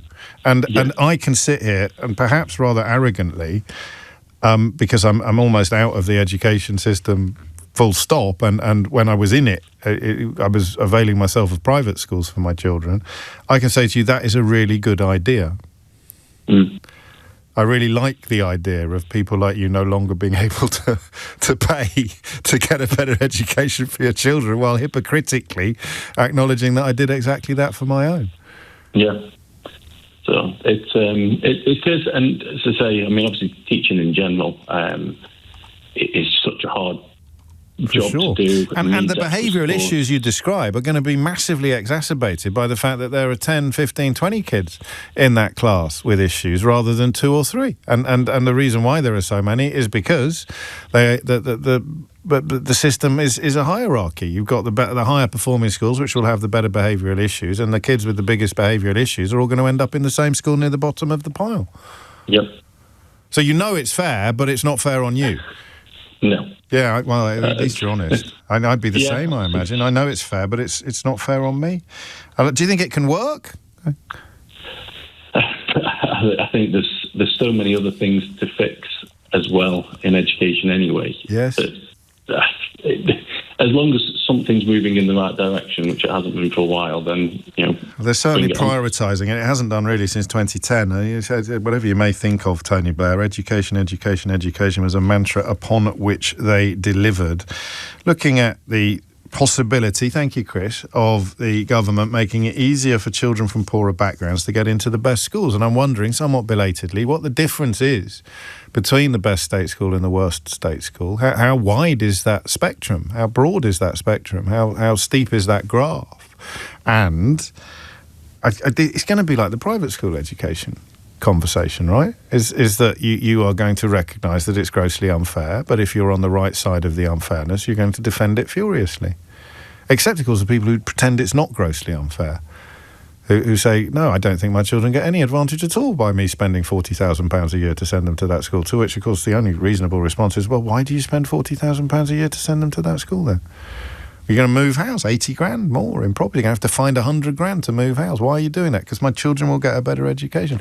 I salute you. I would do the same, but it's not fair. And I approve of a government trying to undo the loophole. Dominic Addis has your headlines. James O'Brien on LBC. 33 minutes after 11. So I would attribute almost all of the problems historically in this country to two things. The first is deference and forelock tugging, which has rarely been more front and centre than it has with the arrest last week of Andrew Mountbatten-Windsor. It's less relevant to the arrest yesterday of Peter Mandelson. But deference and forelock tugging is responsible for so much that is wrong in our country. And the other bit is to paraphrase even Nye Bevan. It's about persuading people on the wrong end of an unfair system that they should be in favour of it. Either due to deference, this is where the 2 points marry, or due to the largely unjustified belief that they might be on the right side of it one day. You see that a lot in a conversation about taxation. The Scandinavian taxation model would raise up the massive majority of people in this country. You would pay more tax and you would have much better public services. But it will always be resisted because the people that would pay the most more tax, to coin a phrase, will be the richest, who don't need massive improvements in public services, thank you very much, because they don't access them on anything like the scale that the rest of us do. So if you can get the deference and the forelock tugging in place, which goes back to feudalism, and you can persuade the population, as Nye Bevan put it, to use their political power, to poor people or labour, workers, to use their political power, poverty, he called it, poverty even, to use its political power to keep wealth in power, then you get a country like ours. You get a country like this. No hostages, one of my favourite Blue Sky correspondents puts it best. Britain never abolished feudalism, it disguised it. Private enhanced schooling converts birth advantage into merit. It narrows who can lead, and it teaches people that hierarchy is natural. The system doesn't just create inequality, it creates a belief that it's natural. So you move that conversation into good, middling and bad state schools, and the fact that the best way to get into a good one is to be able to afford to move into the relevant catchment area where property prices could be 6 figures more than an identical property 2 miles away, as we heard from a caller a moment ago. And you can see the injustice, the unfairness, the inequality and the obstacles to social mobility from 100 miles away. But you might not be opposed to it because you might be on the right side of the unfairness one day. So what's the job of a government dedicated to social mobility and equality? Make it impossible to get your child into a better school by being able to afford a house in a better area. It's not the first time with education issues where I found myself wondering what other countries do. Fee-paying schools are a relative rarity in continental Europe. If I was growing up in Stockholm, where would my child go to school? If I was growing up in Paris, my children were growing up in Paris, or in rural France, where would my children go to school? It's a genuine question. You can text me if you want. It may not be an exciting enough answer for a phone call, but if it is, 0345 606 0973. How mad is our system of both private education, which we're leaving out of the conversation today, and catchment area-driven selection? So your property price, your ability to buy property defines the quality of education that your child receives. How mad is that compared to comparable economies, compared to our European neighbours? 0345 606 0973 is the number that you need. And I don't condemn you for this, because I think I'd have done the same in a different life. But how many mountains did you move to get your child into a good or a top-performing state school? Marina is in Medway. Marina, what made you pick up the phone? Good morning, James. Hello. Hello. I used to work as a teaching assistant here in Medway in a state school. And I would argue that instead of forcing parents to have to move to a good area, what we need to do is we need to start from the bottom up. And we need to... The school that I was working in was one of those lowest schools that had basically been completely forgotten. The staff were incredible. The teachers were brilliant. But it was a systemic issue because ever since austerity came to Medway, the Sure Start centres closed, and the people at the bottom rung of the ladder were affected really badly. There were boys in that school who basically they would say it themselves, I've got no future. There were fights. There was another teaching assistant actually had her arm broken, not once but twice. Good Lord. Yeah. My own son is a very fragile kind of autistic child, but he loved his mathematics. So he passed his 11 plus and he got into a grammar school. Now, like you were saying earlier about your own children, I felt terrible because I'm quite a socialist, and I thought, No, I didn't. So just for the avoidance of doubt, I never felt particularly terrible. I'd like to live in a country where the option didn't exist, but as long as it exists, I'm not apologising to anybody for taking it. Oh, no. Absolutely. What I mean is what you said about, well, why shouldn't I get the best for my child? If Jacob Rees-Mogg can, then why shouldn't I? So he got into the grammar school on the basis of his mathematics. And while I was at work in this state school, I would look around and some days I would cry. Here's my naive thinking, and I acknowledge, or my possibly naive thinking. I acknowledge that before I say anything out loud. So the only way you can improve the school that you described, the school that you worked in, is by closing the avenue into the school that your son went to, so that the aspirational, sharp-elbowed, pushy, or whatever you want to call them, the kind of parents who wouldn't tolerate the kind of environment that you describe, are having children in the school where currently all the children have been forgotten. You need children in there whose parents are not going to put up with what you've described, as opposed to parents who've kind of opted out of the whole process and are filling their children with absolute absence of aspiration and ambition. Well, that's true as well. But those parents who really, really cared amongst the state school, they were very few and far between. Exactly. So we need lots. So the only way we get more of them is by shutting down the opportunity to go to better schools by buying bigger houses or more expensive houses. Well, that's true. But I also think because it's a systemic issue, because of the whole area, something happened to it with austerity. The heart came out of the community, and it just feels like people are... They're really struggling. But if you've got brilliant teachers, like you said... Yes. And you've got a school that is typified by systemic failure, despite having brilliant teachers, then the only option that's open to you, if you're committed to improvement, is to change the intake. So there's nothing else you can do if the teachers are brilliant. I mean, you could throw all the money in the world at it. If the kids aren't engaging, you need to create an environment in which the kids will engage. They can't be what they can't see. They can't see aspirational children who think that education is a passport to a better life because there aren't any in their class. So how do you fix that? You don't let parents move to... You take 10 schools in the area, the best to the worst, and you take all of the kids applying. So say 1,000 kids are applying that year, or it'd be about 100 times 10. Yeah, so about 1,000 kids are applying that year, and you just divvy it up. That's it. You're going there. No second choices, no arguments. You're going to that school. It's the worst school in the area, and my little Johnny is one of the brightest buttons that the country has ever seen. Great. Johnny will influence everybody. It's the only way you do it. It's the only way you make things better for everybody. I would like to think that would work. It would work. I guarantee it. Would be is if the quieter, the more vulnerable children. You know, I used to look around and think my son wouldn't last 2 minutes in this school. Yeah, but he wouldn't be in that school because that school would contain more people like your son. Yeah, and more people like me, and more people like. Why are you shaking your head? My producer's shaking her head at me. Am I being very naive? My state-educated producer is shaking her head at me, but I don't know what other option there is. Other countries do this as if it's absolutely second nature. We're so feudal, we're so baked into the idea of social hierarchy. I appreciate that fragility and quietness are not qualities that we would describe as inherited privilege, but if everybody gets treated exactly the same, the water rises and all the boats rise with it.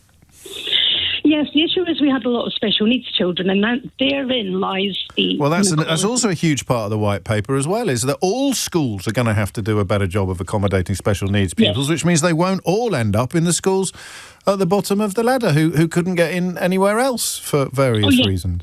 Yeah, I completely agree with what Labour is doing. I just think that it's an issue that's come from a societal kind of shift after austerity. Of course it is. And no one knows that better than the Labour government does. I mean, they were responsible for the quality of education that was available until austerity started, and they were stuck on the sidelines watching as David Cameron and George Osborne treated the international global financial crisis of 2008 as if it had been caused by there being too many Sure Start centres in Medway or too many libraries in Wolverhampton, to paraphrase Alexei Sale for the billionth time. But what fascinates me, and I appreciate we're on similar pages, is the baked-in resistance of much of the British public, the forelock-tugging, deferential, probably Brexit-voting British public, who will just sit there and go, no, I think it's perfectly right that Jacob Rees-Mogg's children should receive a much better education than mine. He's a better quality of human being, and that's why I think we should leave the European Union, so that I can feel like I'm a better quality of human being than a Frenchman or a Pole. It's ludicrous humanity hierarchy that infests every single aspect of English life. It's not this bad in Scotland, I don't believe. You'd know better than I do. But it is insane. So tell me what they do in other countries. If I'm in France, Paris, Spain, France, Germany, Spain, where did my kid go to school? How easy would it be for me to secure a better education for my child on the strength of how much my house is worth? Eileen's in Woodford. Eileen, what would you like to say? Hi there, James. Yeah. So it's Aileen, actually, but that's fine. So sorry. Come on, Aileen. Right. So anyway, basically, I moved heaven and earth to get my children into the school that I wanted to get them into. I used to leave my husband and children sleeping on a Sunday morning and drive all around the catchment area so that I knew as soon as a house came on the market that it would be within the right catchment. Yeah. I rediscovered my Catholicism. I would get myself to mass. Catholicism. Catholicism. Put your teeth in and try again. Oh my God! Thank God I didn't slip up. Well, that's the only reason I corrected you, in case it still mattered. Oh my days! I made apple pies and used to make my children present them to the priest. So would be known. I did anything and everything, and do you know what? It paid off royally. They both went to wonderful universities. LSE. My son's doing a PhD now. You know, I'm just so and I'm now a foster mum, and I'm doing exactly exactly the same for the children in my care. I am that pushy parent, and I don't care. I own it. You're the best. And if every parent was like you, then we'd probably have the most healthy economy on the planet. But they're not. And I'm not going to argue with you, by the way. I can't dispute any of the things that you've done on a personal level.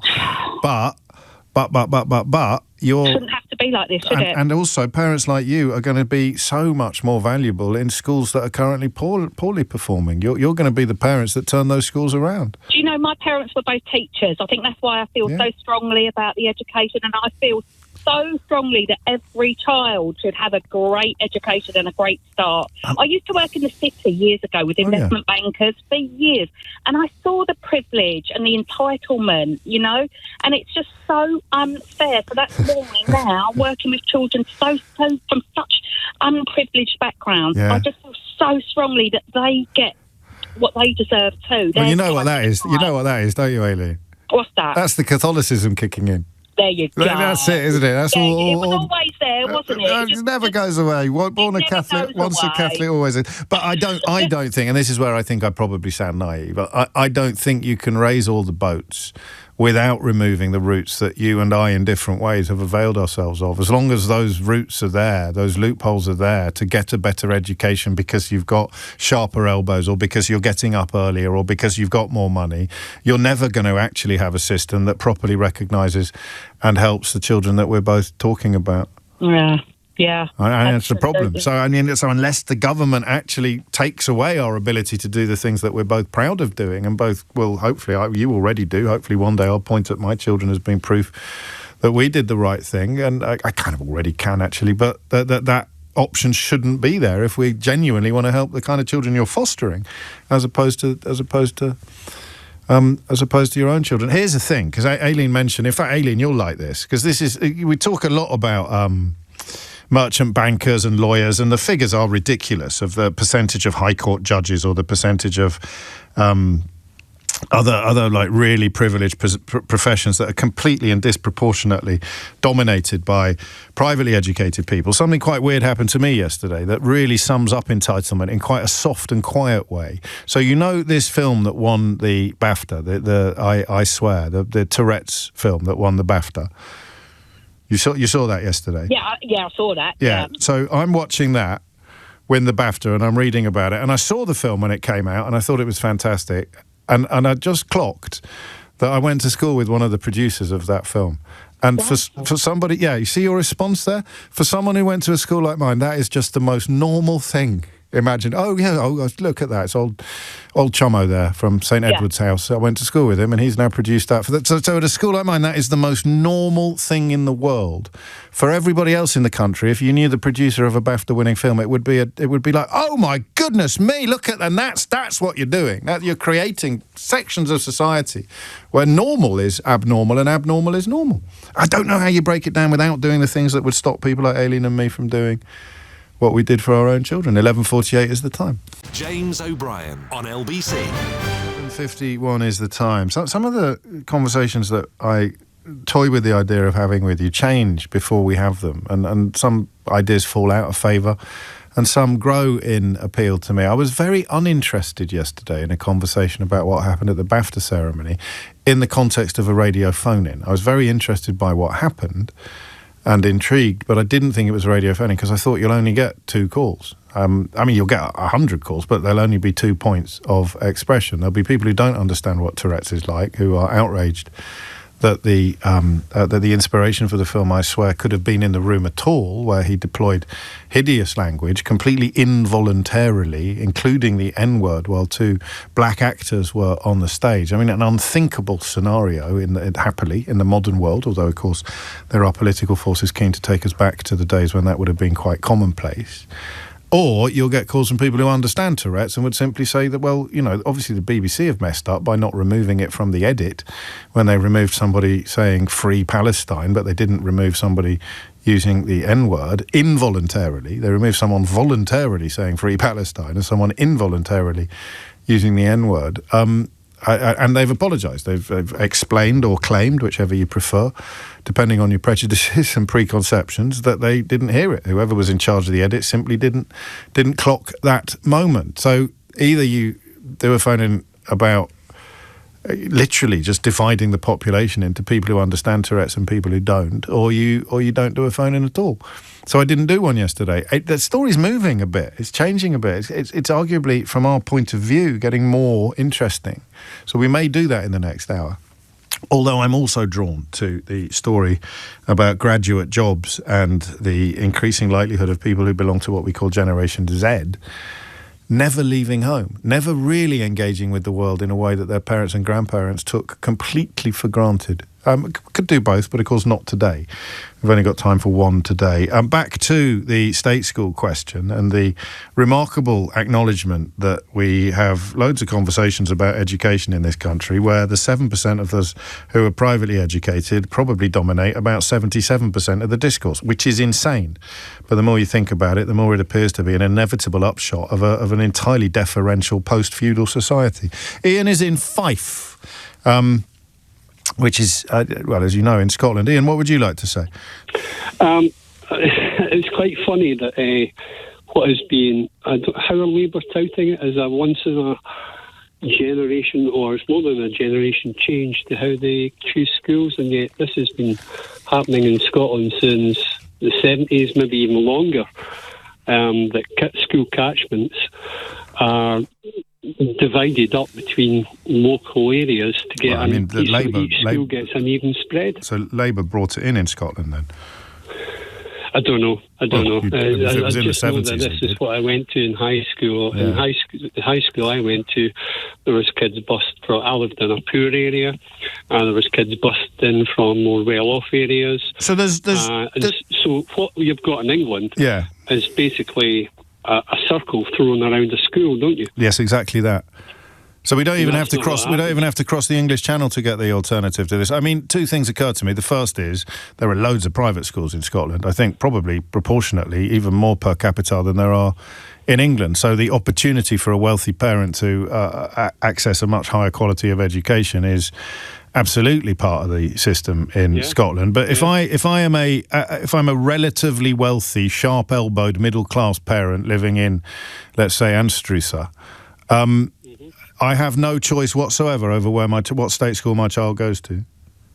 That's correct. Your option that you chose, actually, it's funny because we've got a system called the Social Deprivation Index. And so all areas, even within villages and towns, are divided up and they're categorised based on who owns the house, are they both working, what's the council tax like on the house, and health measures, all that sort of stuff. And so you get an index of all these areas, and they're sent over to create a fairly even catchment within a school. But even within areas, you've got more poverty in some areas, so that your Anstruther area that you chose, it's quite a wealthy, by and large, area, and poverty there isn't as prevalent as further along the coast in a place called Leven, when you're going to have more. So there's going to be slight disparities in that, but by and large, you try to even it all out. This is great. I mean, this is. First of all, I'm embarrassed I didn't know this, but that's by the by. Second of all, if anybody comes for Bridget Phillipson or Keir Starmer on this, then all they have to say is, well, just have a look at Scotland. It works perfectly. Well, not perfectly, but it works jolly well. Yeah, I suspect that's where they got the idea from. Could have been. It could have been. It could easily have been. And it's not just Scotland. It's pretty much every European country, I think, whereby the idea that you can move house to get into a better school probably sounds absolutely ridiculous to people who didn't grow up in England. Well, that was part of the problem when I taught in England. But we had a school, kids on opposite sides of streets going to the other school. Compared to where I taught, I was quite lucky when I graduated. I got a job in a school that had, it's hard to say this idea it's a good school. I think just because you've got more kids with more middle-class parents makes it a good school. You'll find your best teachers in schools with kids where they're more challenging. Well, it's a more satisfying job, I imagine. Is there no academic selection in Scotland? No.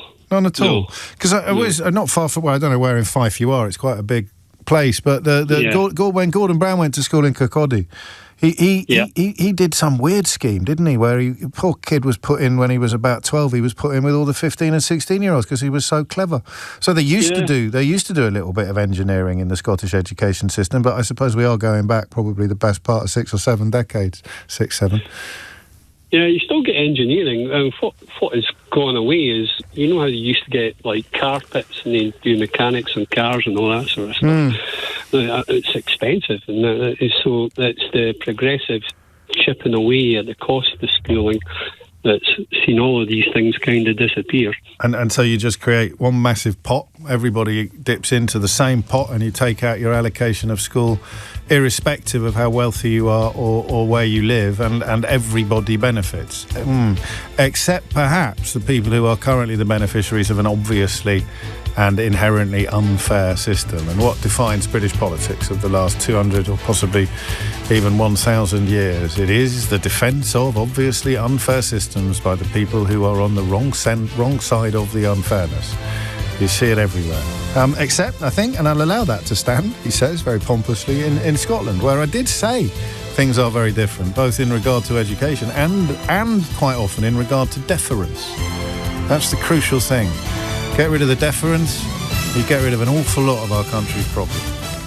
James O'Brien on LBC. 3 minutes after 12 is the time. You're listening to James O'Brien on LBC, where I turn your attention next to the fallout from the BAFTA award ceremony the other night, now entering its third day. That's the fallout, with a producer stepping down from one of its juries. And John Tay Richardson, an independent producer who has worked on the Emerging Talent Award, has decided to absent himself from any future jury duty at the BAFTAs because, as he says himself, the organisation has, quotes, he accuses it of, quotes, repeatedly failing to safeguard the dignity of its black guests, members and black creative community. It sometimes involves me wasting my breath when I tell you that we're leaving one element of the conversation out of our deliberations, and that is the BBC's failure to edit the offending segment, which they claim was because editors or producers or whoever does that job simply didn't hear it or notice it. I don't want to have a debate about whether or not we believe them, because we will never know, and therefore it is not something that can help those of us who want to move towards more clarity on what remains a confused and confusing issue. BAFTA's apology, which I think is important to understanding the issue, for a moment that was heard by everybody watching, certainly by everybody in the room, including the two men on the stage who are black actors, involved a man with Tourette's syndrome, John Davidson, an executive producer of his own life story, the film I Swear, which is based on his life experience, and which, I mean, to me, in the context of the conversation that we're about to have, almost incredibly leaves any viewer with a much greater understanding of that particular condition, Tourette's syndrome, than they would have had before they sat down, and makes it absolutely crystal clear that people with Tourette's syndrome have no control, well, two things really. They have no control whatsoever over their physical tics, which can involve what I guess would be described, I think, as spasms. Again, with any conversation about disability, I apologise in advance if I'm not fully sensitive to the correct language and sensibilities. I hope I am. I think I am. I always aim to be, but I acknowledge that I might not know as much as I could, or as much as you do, perhaps. So you can have a physical tic, which could be spasmodic, or a verbal tic, which will often involve, because of the curious, I don't know what you would call it, the curious wiring of a Tourette's brain. It's not just that you will shout out entirely random language. You will often, but not always, shout out things that somewhere inside your brain knows to be profoundly offensive. So we've all either witnessed this in person or been close to witnessing it on a screen or in context. And it is not that you're going to shout out strawberries if you have Tourette syndrome. And if you did, there was a gentleman who used to wander around Kidderminster in my youth who would shout chicken a lot. I presume he had Tourette syndrome. I don't think when I was a child spending time in Kidderminster town centre, I knew that word. I knew the word Tourette's. He would also quite often shout out the F word, which obviously all the kids thought was hilarious. And quite often he would tie the two together. If you grew up in that part of Worcestershire and you're of a similar age to me, you probably remember the nickname that he had in the town centre. So it would be, was it Worcester or Kidderminster? I can't remember actually. But either way, the F word accompanied by chicken would be something that he could not help but shout out very loudly, very regularly, even in, a context where quiet was prevailing. I never went to church with the guy, but you could be on a bus, for example, and you would know if he was on board. That seems to me to be a crucial point of understanding this. There's two bits of the conversation I don't think there's much point us having today. The first, well, maybe that's not true, actually. Maybe some people will need help in understanding how zero control that John Davidson has over the content of his verbal tics. And the fact that they are the most offensive words you can imagine is the point. That is what the brain is telling him to do. I opened yesterday's show about special educational needs with an observation that John Davidson, the hero of this story, was beaten by a headmaster for using the most profoundly offensive language. And when he went to the headmaster's study to be beaten, his Tourette syndrome kicked in, if that's the appropriate way to describe it, and he swore again. So the headmaster is saying, I need you to promise that you will never use this kind of language again. And John Davidson says the worst imaginable words to that headmaster in that room where he's about to be beaten for having used bad words. So that's how much control he has over what happens, and that's how society used to treat people with Tourette's. Physically and violently beaten by an adult in a position of responsibility for displaying the symptoms of a condition over which he has no more control than an asthmatic or an epileptic person with epilepsy. So, the tic in the form of the most profoundly offensive term was heard by many people in the room. Michael B. Jordan and Delroy Lindo, the stars of Sinners, were on stage at the time and I think visibly flinched or noted what had happened. I would say that personally. And the aftermath continues, including the apology from BAFTA. At the BAFTA Film Awards last night, our guests heard very offensive language that carries incomparable trauma and pain for so many. We want to acknowledge the harm this has caused, address what happened, and apologise to all.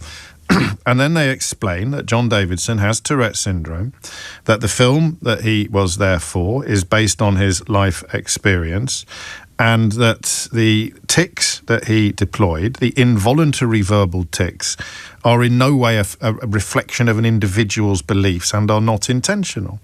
I'd go further, BAFTA didn't, and say that the point is that you say the things that you know are most outrageous and most offensive and the things that you would, if you could make a list of all the things you wish you would never say in a tic, you would put these words at the top of that list. Imagine making a list of all the words that you would never ever want to say in company, particularly perhaps in a room where black actors are on the stage. Make a list of all the words you must not say. I must not say it. I must not say it. I must not say it. The words at the top of that list will be the words that people with Tourette syndrome are most likely to tic. That is the point, to me, of this. During the ceremony, John chose to leave the auditorium and watch the rest of the ceremony from a screen, and we would like to thank him for his dignity and consideration of others on what should have been a night of celebration for him. We take full responsibility for putting our guests in a very difficult situation, and we apologise to all. We will learn from this and keep inclusion at the core of all we do, maintaining our belief in film and storytelling as a critical conduit for compassion and empathy.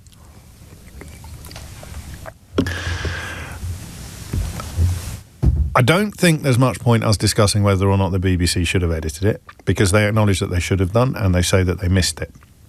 So if you want, I'm sure other people can conduct phone-ins about whether or not we believe them. It depends how dedicated you are to removing the BBC from a field that is otherwise occupied by billionaires trying to manipulate the news. I don't know, and I don't know how helpful it is to have a conversation about Tourette's itself, because I've seen a lot of people intelligently expressing the view that because this is the word that came out, it must be a word that he somehow associates or wants to deploy in the context of black people, which is just not true. It would be precisely because it's the word he doesn't want to use in that context that it would bubble to the top of his Tourette syndrome brain. But I am white, spoiler alert, and therefore I feel vaguely uncomfortable, and I may well feel more uncomfortable during the course of this conversation making that point. So I don't think I get today to say that I don't want to have that bit of the conversation. I don't think that's my place. Because there are two things I'll never have: black skin and Tourette syndrome. And this conversation, in many ways, is about people who have one or the other. So I don't know who is going to be best placed to make that distinction, but I think it's important that it's not me. John Davidson has expressed himself, as he is prone to do, with poignancy and pathos. He has described himself as being deeply mortified. He also makes the point that he has spent his entire life apologising for moments like this. That's important. He has spent in fact, the whole point of the film is that people like John Davidson spend their entire lives apologising for moments like this. But, you know, Michael B. Jordan and Delroy Lindo have spent their entire lives being terrorised by the N-word, whether it is shouted in a room that they're in or not. The knowledge that sort of racism exists, and the knowledge that it is most obviously articulated through hate speech like that, is something that I don't live with, and they do. And then we come to Jonte Richardson, the film producer, who has said he is stepping down as a BAFTA judge over the Academy's handling of the airing of a racial slur at the Film Awards. So he feels that their response has been inadequate. Davidson's full quote about being deeply mortified if anyone considers my involuntary tics to be intentional or to carry any meaning. And this is where the debate seems to me to be at its most difficult, in that people who do not have Tourette's are insisting that it must have meaning. I've seen many people try to argue that it must have meaning. He must have used it because he quotes knows, end quotes, that it is the most offensive word he could use in that context, which is true and untrue at the same time. So it seems to me that the only thing BAFTA could have done to avoid this scenario is not to have invited the man whose life story is nominated for a BAFTA to be in the room where the ceremony unfolded. And that's the phone-in. What else could BAFTA have done? 03456060973. I certainly don't feel minded or compelled to argue with Jonte Richardson, the producer who is stepping down as a BAFTA judge over the Academy's handling of the airing of a racial slur at the Film Awards. But you can't hang an adult content warning around the neck of a guest in either a physical or a metaphorical sense. BAFTA would, almost certainly, should most definitely have known. It would be impossible to watch, I swear, which is, for the record, a brilliant and frequently hilarious film. I'd hate you to come away from this saga thinking that it is constantly and endlessly depressing. It would be impossible to watch that film, I believe, and again, correct me if I'm wrong, and not understand that John himself John Davidson would be highly likely to say absolutely offensive things very loudly in the room where the ceremony is taking place. It would be impossible, I think, in fact, I'd go that far, to watch that film and not know that this could have happened. Maybe not that word. I don't think that word pops up in the film, but there is. 6 months since I saw it. I'm pretty sure there's racism. I mean, it is a condition that compels people with no control whatsoever to say the most outrageous things that they could possibly say in that context, and that is what he did. So, how could BAFTA have behaved better? I don't get this bit of the day 3 of the saga, but I stress again that I am white, and therefore this word does not. So let me just make it clear as well. Don't bother ringing me if you're going to point out that a lot of rappers and black filmmakers employ the N-word in their art, okay? Because I haven't got the energy or the inclination to explain to you why you are absolutely irrelevant to the conversation that we're having. I do it on another day, and I'm sure there are still phone-in hosts at work in this country who will treat that as if it's a valid or interesting point. Okay? Entirely irrelevant to all conversations about racism, especially irrelevant to this one. So save yourself tuppence and ring someone else with that. Well, I think you'll find that Tupac uses the N-word all the... Yeah, all right, mate. This is about what happened in that room and what should have happened in that room, because I can't currently see what BAFTA was supposed to have done differently, except tell the man whose life story has been filmed and nominated for an award, for various awards, that he shouldn't have been in the room in the first place. I want your thoughts on this, and you may have an even... I think I'm across what happened, but you may, unlike Prince William, I've seen almost all the films that were nominated for BAFTAs. I just thought that was a prerequisite of being a guest of honour at a film ceremony. Maybe I'm a bit old-fashioned like that, but if you invite me to a film ceremony as a guest of honour, do you know what I'm going to do? I'm going to watch the films. But no, not for Prince William. That's something he's too busy or too distressed to do at the moment. Absolutely pathetic. But that's a conversation for another day, and almost certainly not one that we'll ever have on the radio.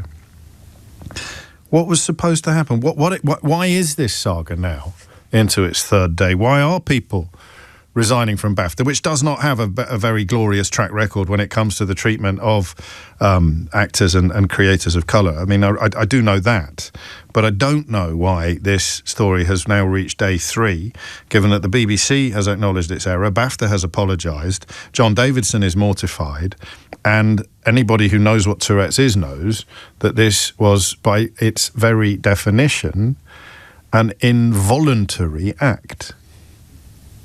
I'm close to saying, give me a ring and say something clever. But I don't know that would be A, possible, or B, necessary. It may be that we need to examine it from all... Well, anyway, I'll shut up now. The phone lines are open, and we'll get stuck into this conversation after this. James O'Brien on LBC. It is 22 minutes after 12, and you are listening to James O'Brien on LBC, where we join somewhat belatedly the conversation about the BAFTA award ceremony the other night and the handling of what a film producer who has chosen to resign from future BAFTA juries describes as the unfortunate Tourette's N-word incident. And he accuses BAFTA of handling the incident in an utterly unforgivable way. I'm keen to find out a little more about that. However, I'd read in full, well, not in full, but another part of his statement. When an organisation like BAFTA, with its own long history of systemic racism, refuses to acknowledge the harm inflicted on both the black and disabled communities and offer an appropriate apology, remaining involved would be tantamount to condoning its behaviour. I don't want to get into the question of whether or not the BBC should have behaved differently. They, and I think pretty much everybody, accepts that they should have done. So that's a moot point. Alan Cummings' apology for the language viewers may have heard is I guess different from apologising to people present for the perceived targeting of the of the language, and therefore BAFTA also apologised unreservedly to the two actors and to all those impacted, adding, "We would like to thank Michael and Delroy for their incredible dignity and professionalism." So, well, anyway, I said I'd shut up and listen to you, so I probably should. Sheba is in Hackney. Sheba, what would you like to say? Hi, James. I think that the BAFTAs have embarrassed themselves internationally. That's why it's going on so long. Yes. You know, on social media, the number of African Americans I've seen posting about this is not stopping. No, absolutely not. What I feel that they did wrong is, by way of inclusivity, there should have been a meeting before to say, what do we do if this happens? If there's if he blurts out something on ground of ethnicity or gender or whatever, because they always knew it could happen. So the quality of the apologies are so ropey, and they just didn't prepare themselves for the eventuality of this outcome. What would good preparation have been? Well, to know that, to understand his triggers. And can I just say before I go further? It doesn't really have triggers as such. It could happen in any context. So what would the preparation have been? What do you think? Because we can say we should have done something, but what would that something have looked like? Well, if they know that he said what he said to the Queen, then they know what could possibly happen. Yes. So in case he says something that we have to apologise for, how do we do it? When do we do it? And just be very strategic. And what was wrong with the way? What was wrong with the way they did apologise? Because I think at the end you could see when Alan Cummings came on and said, you know, you could see it was a crisis management moment. Nobody dies, so let's get on. And if the audience has been offended, not the two African American men, but the audience. So if they had taken their time and worked it out, they would have known that they should address these two titans who were in the audience or who were offended by this word. But can I just say also, James? But they've done that now. They've apologised unreservedly. Yes. Now, specifically to Michael B. Jordan and Delroy Lindo. So it's a planning error. Then that's what I'm trying to say. But James, may I also say, of course, that it's very unlikely that if somebody is a racist, they would say this. Because for a racist, the N-word is not an intrusive thought. So I just want to... Yes, that's a nice word. Well, I don't know. I don't think either of us... Well, maybe you are. But, I mean, the people with Tourette's can shout absolutely inconsequential words for no reason whatsoever, and they can also shout profoundly offensive words. Right, but what I'm trying to say is that they're trying to manage intrusive thoughts. That would not be an intrusive thought for a racist, because that's part of their thought process. So for people saying that he's a racist, I find that so sad. Yes, I do too. Unfortunate. I do too. That they've missed. Well, I don't want to split this particular hair. I don't know that it can be stated with full certainty that no racist with Tourette's would never do this. But anyone who knows anything about John's story knows that certainly is not something that he suffers from. I watched his film last night. You did, and I will stand by that. Yeah, and you're right. I've seen some of the chatter online. Chatter sounds as if I'm trivialising it. I've seen some of the positions adopted online, and that argument is perhaps the most depressing. The idea that it proves he's racist somehow because he used a word that is so obviously associated with it. It ignores the most basic lesson of the film, which is that there is absolutely no control over the offence. I mean, he said, as you just reminded us, some people listening may not know, he shouted bleep the Queen when he was receiving his MBE. Exactly, and I think that's very relevant.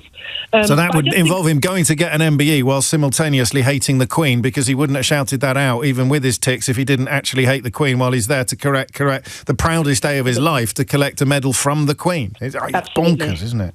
It really is. And I just think that the BAFTAs didn't prepare themselves well.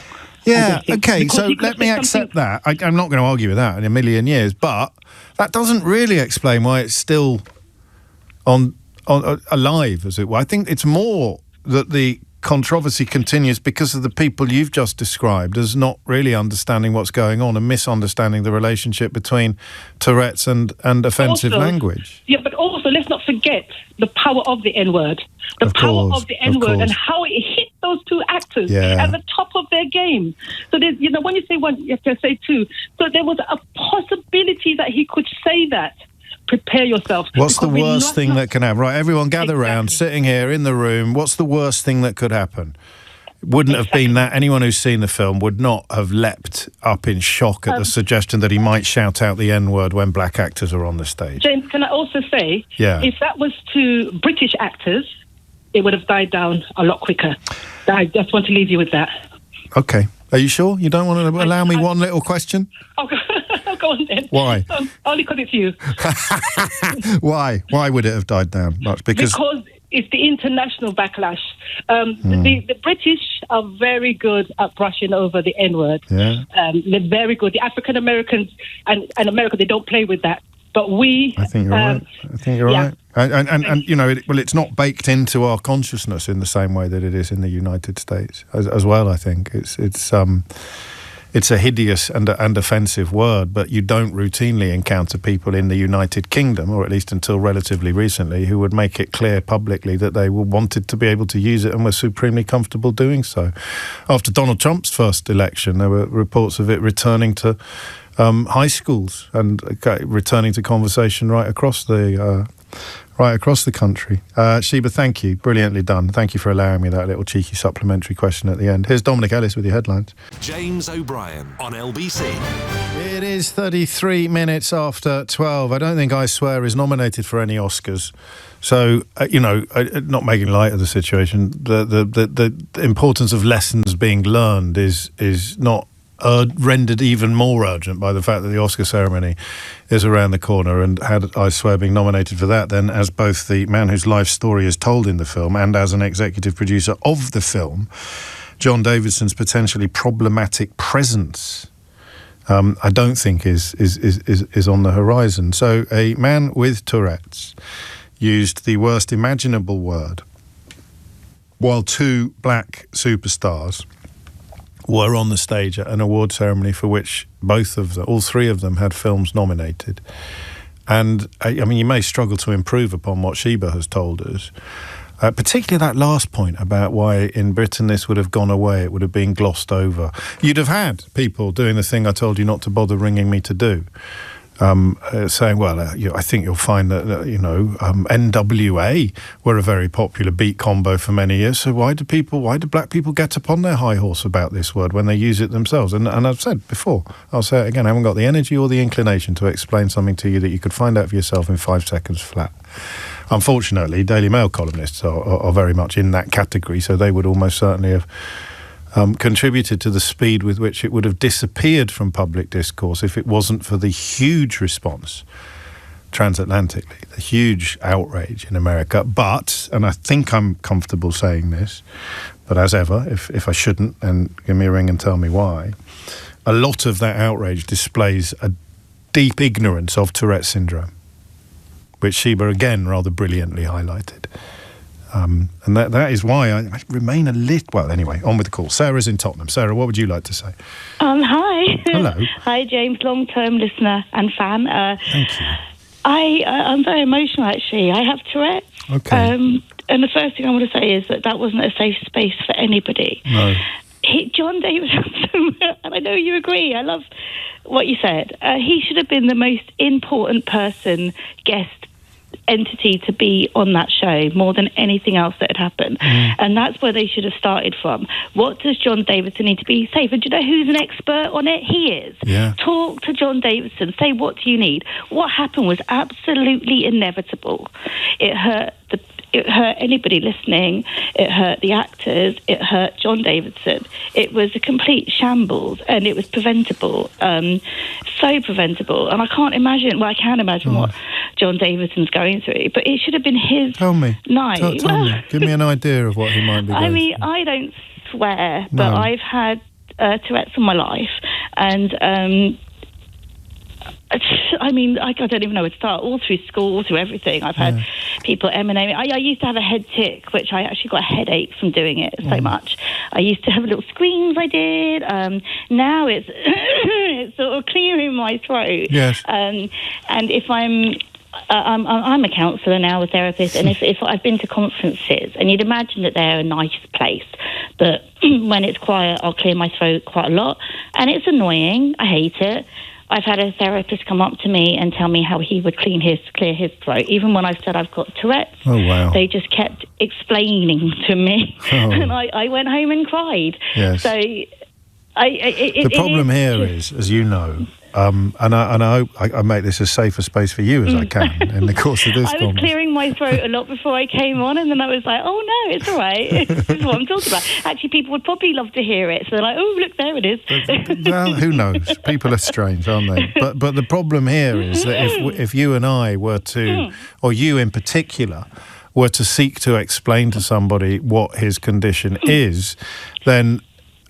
Well, certainly if I did it, not so much if you did it, they could easily feel that I was somehow invalidating or ignoring their reaction to racism in general, to that word in all. Yes, exactly. And I think you said that yesterday. Two things can be true. Say it every day. I listen to you. It can be completely offensive.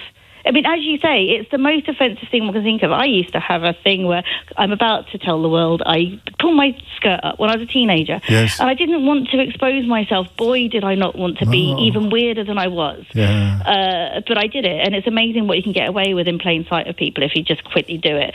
Yeah. It's really important. I'll have to take your word for that. But it was... You said a spasm. I mean, that's quite a good way of talking about it. I was at a Tourette's conference when somebody said it's like wanting to blink, which chimes quite well as well. Yes. It's quite hard to Try explain. not to do it. Yeah. Is there a relationship for some people with Tourette's? I don't think it's true of all of them. Between that desire not to do, so the worst thing I could do in this circumstance somehow becomes the thing that is most likely to happen to me. Can you imagine? If I am tired, excited, stressed, any of those things, if I'm heightened, it's going to happen more. He should have been a king. He was a king. It was his night. With all those A-listers, it would have been very exciting. It was inevitable.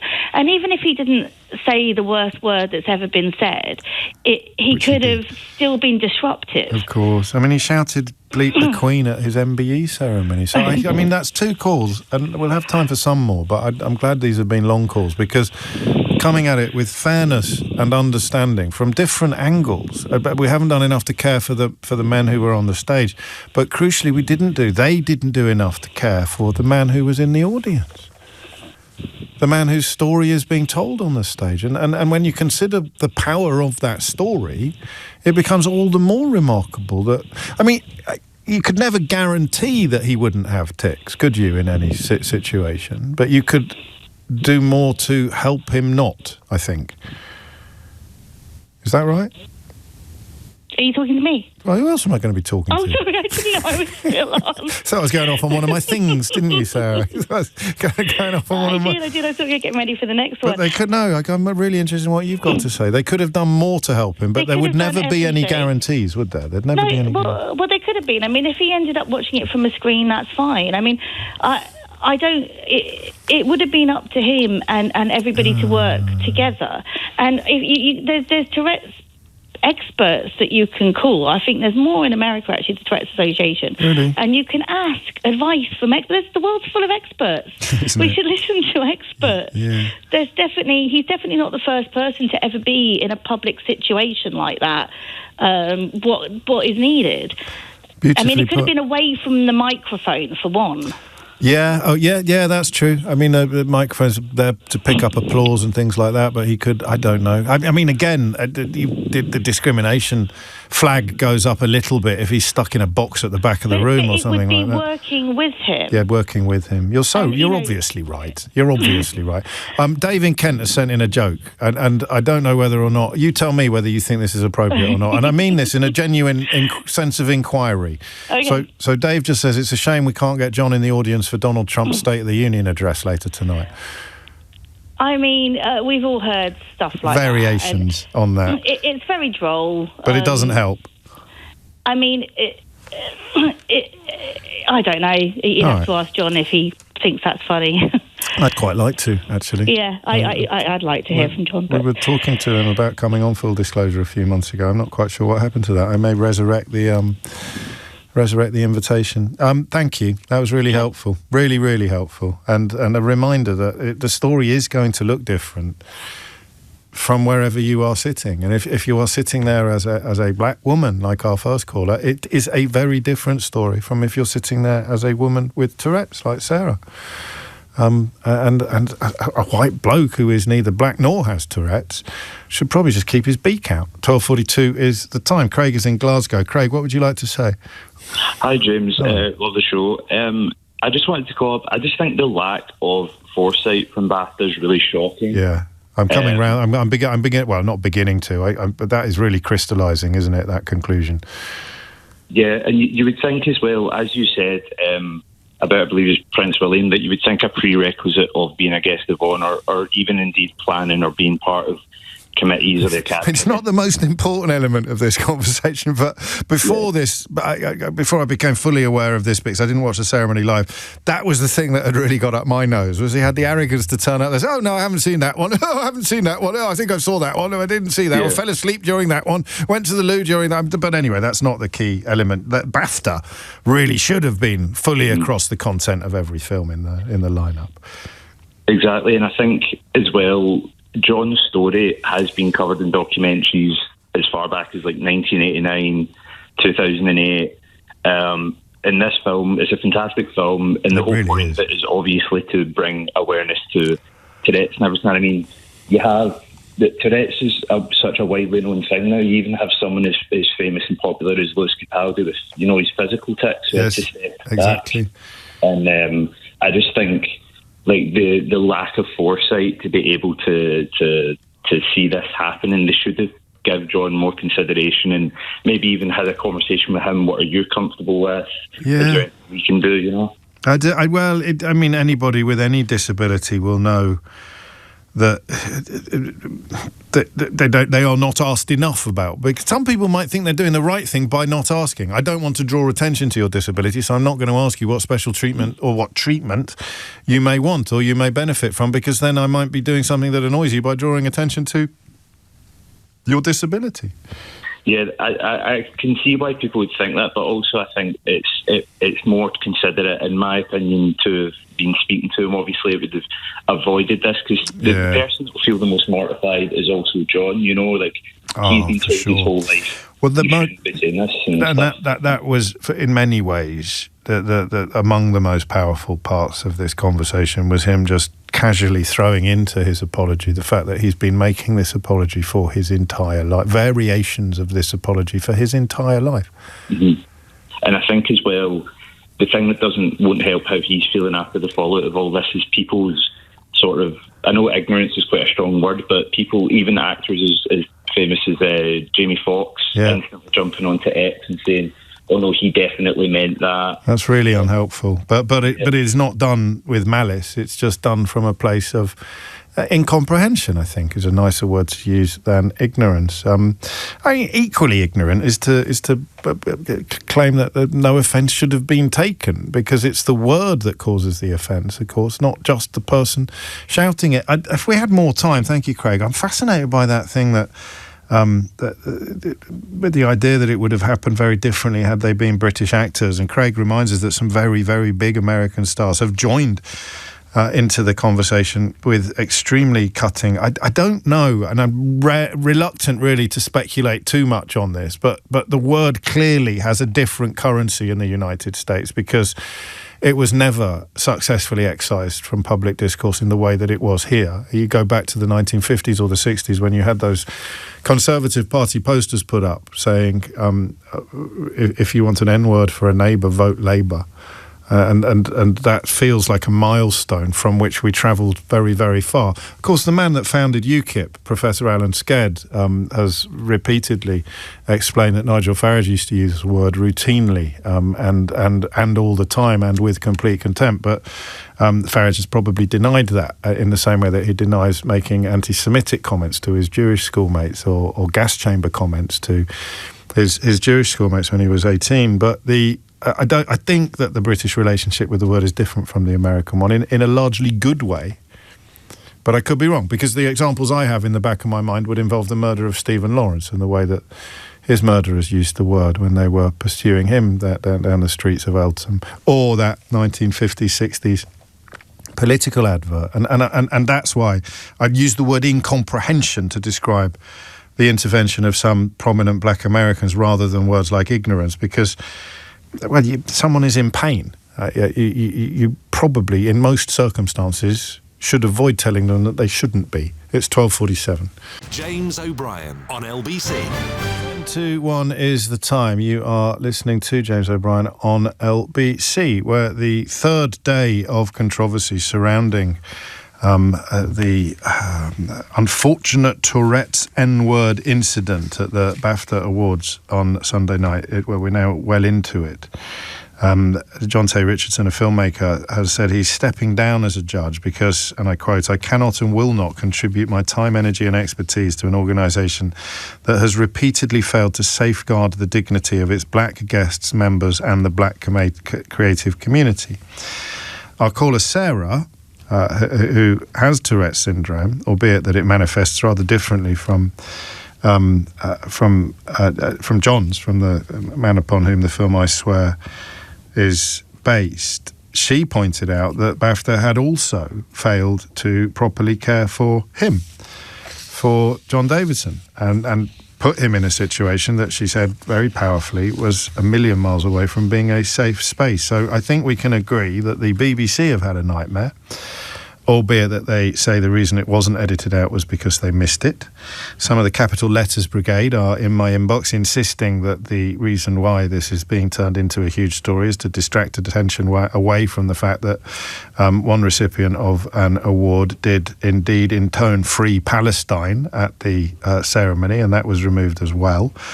You'd have to ask them why. All political commentary is discouraged at these kind of events, but some political commentary seems to be more discouraged than others. I'm more than happy to repeat that happened again and again and again and again. The idea that I'm not is obviously absurd. I've said it twice and now I'll say it again. One award winner shouted Free Palestine at the end of his reception speech, and the BBC elected to remove that from the footage that was later broadcast. They say that they missed this. That is why it was not broadcast. There's a big difference.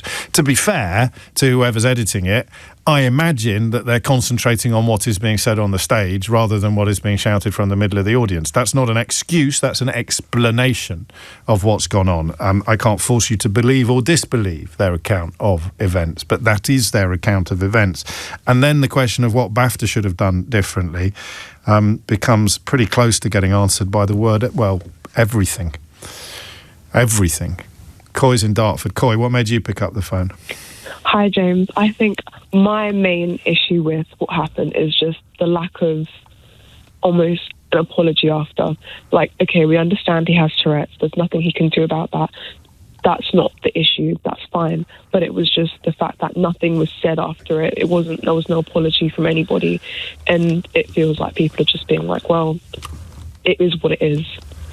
And that was my main thing. I think that could have at least just been like, oh, I'm so sorry. You mean there was an absent... What was absent was the full acknowledgement of how awful it was? Yes. I think that... And that creates the idea that people didn't think it was that awful. I wouldn't say that, but I think it's like almost being like swept under the rug, because we understand the current political climate of things, and I just feel like it could just been a sorry, and the fact that didn't happen just makes it a bit bigger than as if it was almost not intentional. So he apologised. Alan Cumming apologised for language that viewers may have heard. He didn't. Yeah. You see, this is the problem, and I hope this doesn't. I mean, this is a bit hair-splitting because your point is really powerful, and I'm certainly not arguing with it. But if this was a philosophy seminar rather than a radio phone-in, if the word is uttered, you can't expect him to apologise, John Davidson to apologise, any more than you'd expect Christopher Reeve to apologise for being in a wheelchair when he turns up at the BAFTAs. Neither of them have any control over those two conditions, over their respective disabilities. So BAFTA are apologising for the offence caused by a word that was uttered with no attendant offence. I think, again, it's just a matter of intent versus impact. No one's saying he intended to hurt anyone, but because of the nature of the word, it wasn't just like he dropped an F-bomb. That would have been okay, we understood it. But because it's a slur, it's a racial slur that has so much history and weight behind it on such a big stage and a celebratory event, especially at the actors it was directed to. Not directed to, but at that time, it kind of just is like, oh my goodness. Intent versus it, that's absolutely brilliant. Intent versus impact. That cuts to the absolute heart of this entire conversation. So you can apologise for the impact without misrepresenting or indeed apologising for the intent, because there wasn't any. Yeah, because I think I've kind of seen the discourse and I understand that. Like, he didn't mean it, that's fair. But just, I'm so sorry. Like, I didn't mean it, but it just, that kind of thing, it would have really... Well, he's done that. He has done that, and he wouldn't have had the opportunity to do it on the night. He can only do that subsequently because because of the nature both of the ceremony and of his condition. But for BAFTA should be apologising for the impact of it because it was picked up in the room. But he's apologised profusely, and he also said this thing, Coy, that I found very moving. He pointed out he's been issuing variations of this apology for pretty much all of his life. Yeah.